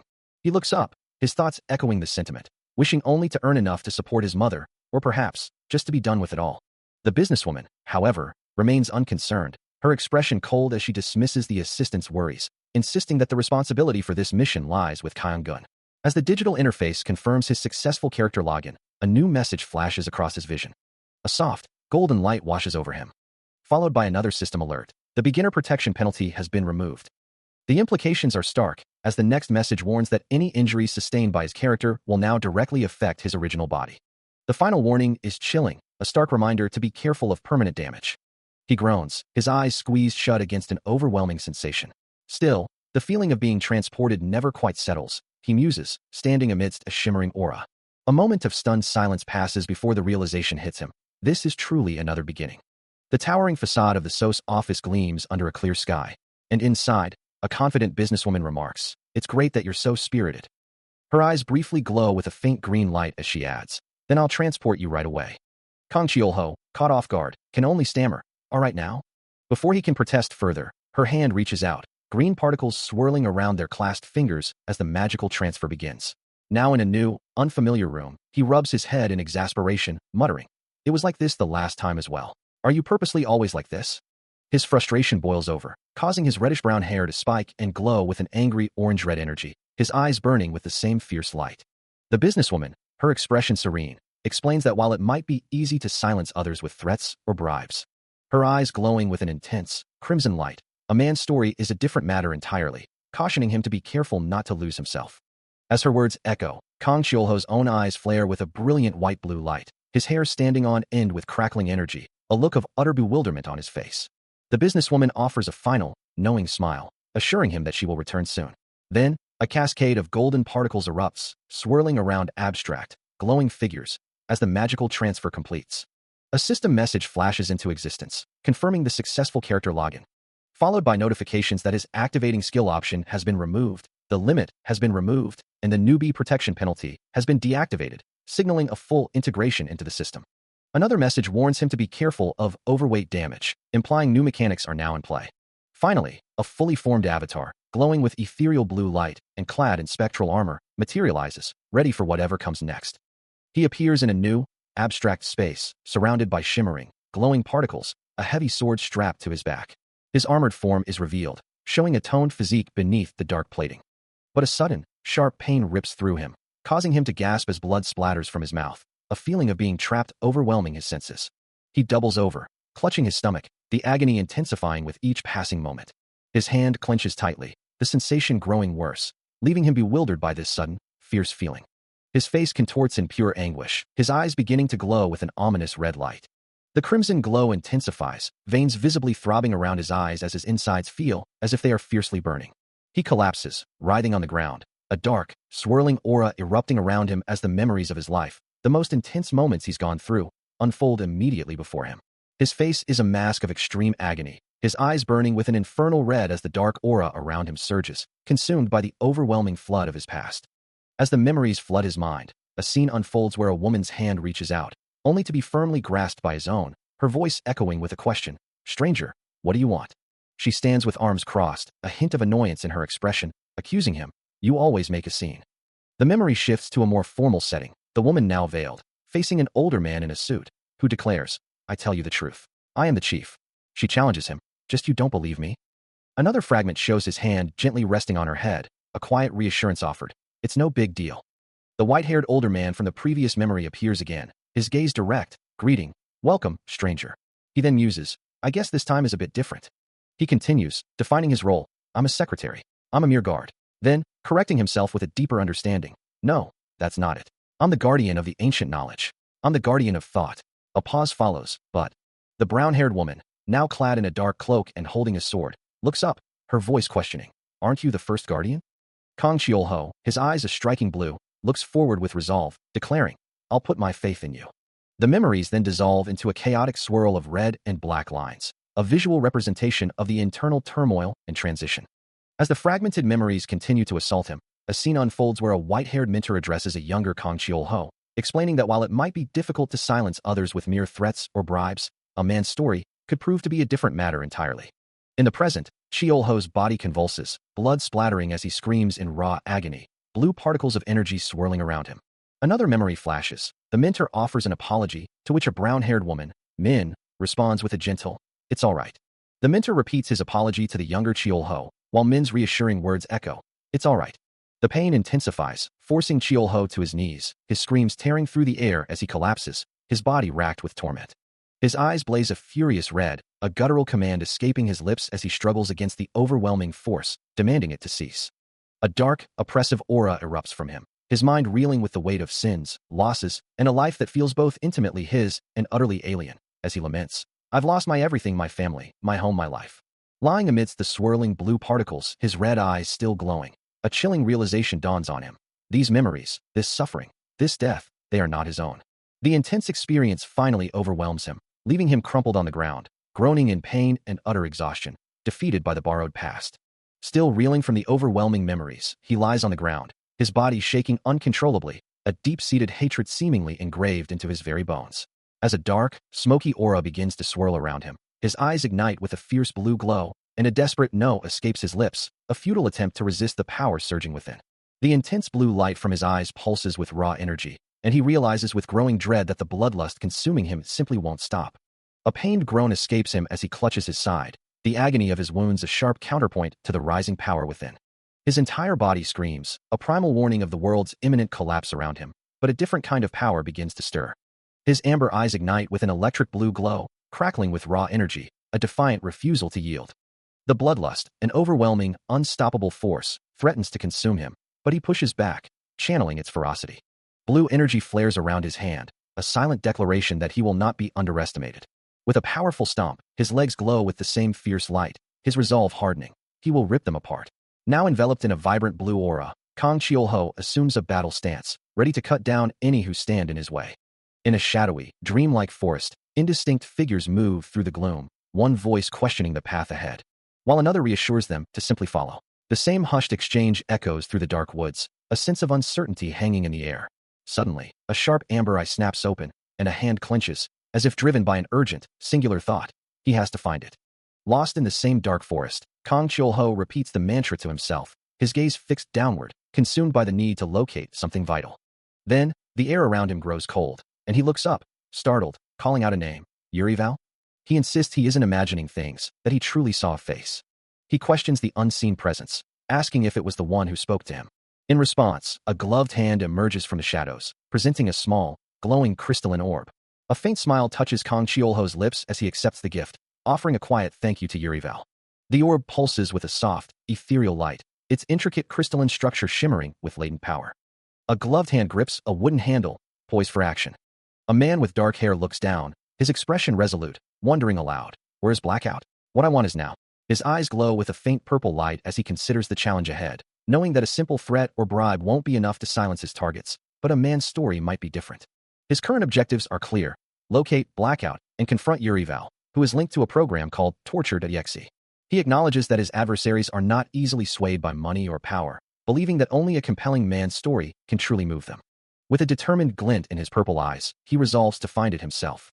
His goals remain fixed on Yurival and Torture.exe, the path to his desired outcome seemingly intertwined with these enigmatic elements, all pointing towards the mysterious Torture.exe. His purple eyes glow with fierce determination as he vows to find Blackout, and with it, that man's story. A vision of an outstanding knight, one who earned the trust of his comrades, flashes through his mind, even as he acknowledges that such ideals are often the complete opposite of reality. Yet, he cannot simply ignore the truth, for in the end, all paths lead to the same conclusion. A woman, clad in practical combat gear and wielding a sword, confesses that she, too, is a monster. The black-haired man, resolute, knows he must undertake this task, though he questions if he truly possesses the capability. He informs Min of his intention to find Yurival, prompting her shocked inquiry as to why he would seek out the one who created tortured Yexi. She warns him that Yurival is an impossible monster to defeat, but he remains steadfast in his resolve to find him. Together, they soar through the night sky, leaving the forest canopy far below. As Min takes cover behind a tree, her gaze fixed on their unseen destination. He resolves to focus solely on the task at hand, on the story he must uncover. He knows his target, Yurival, wants to eliminate someone or something, and his own goal is to fulfill his family's purpose. With unwavering determination, he reiterates his singular focus. He will expose the injustice of it all, for no one should be so resentful as to sell their own soul, believing that the victims must have done something to provoke such cruelty. He recounts how Yurival murdered a powerless couple who couldn't resist, as a woman with long brown hair looks on, tears streaming down her face. The grim scene of the deceased couple lies before them, their lives brutally ended. The crying woman's voice trembles, revealing that the perpetrator also drove someone to suicide. The black-haired man reflects on the profound injustice, concluding that no matter the grudge or reason, such actions are simply cruel. Meanwhile, Kang Chiol-ho, standing in a wooded area, speaks of his role as a man and an elder squad member, declaring his sympathy for strength. He stands amidst faint, glowing particles, his thoughts firm and unwavering. No. He decides, that's what he must do. As his eyes begin to glow with a fierce, crimson light, he resolves to move forward for now.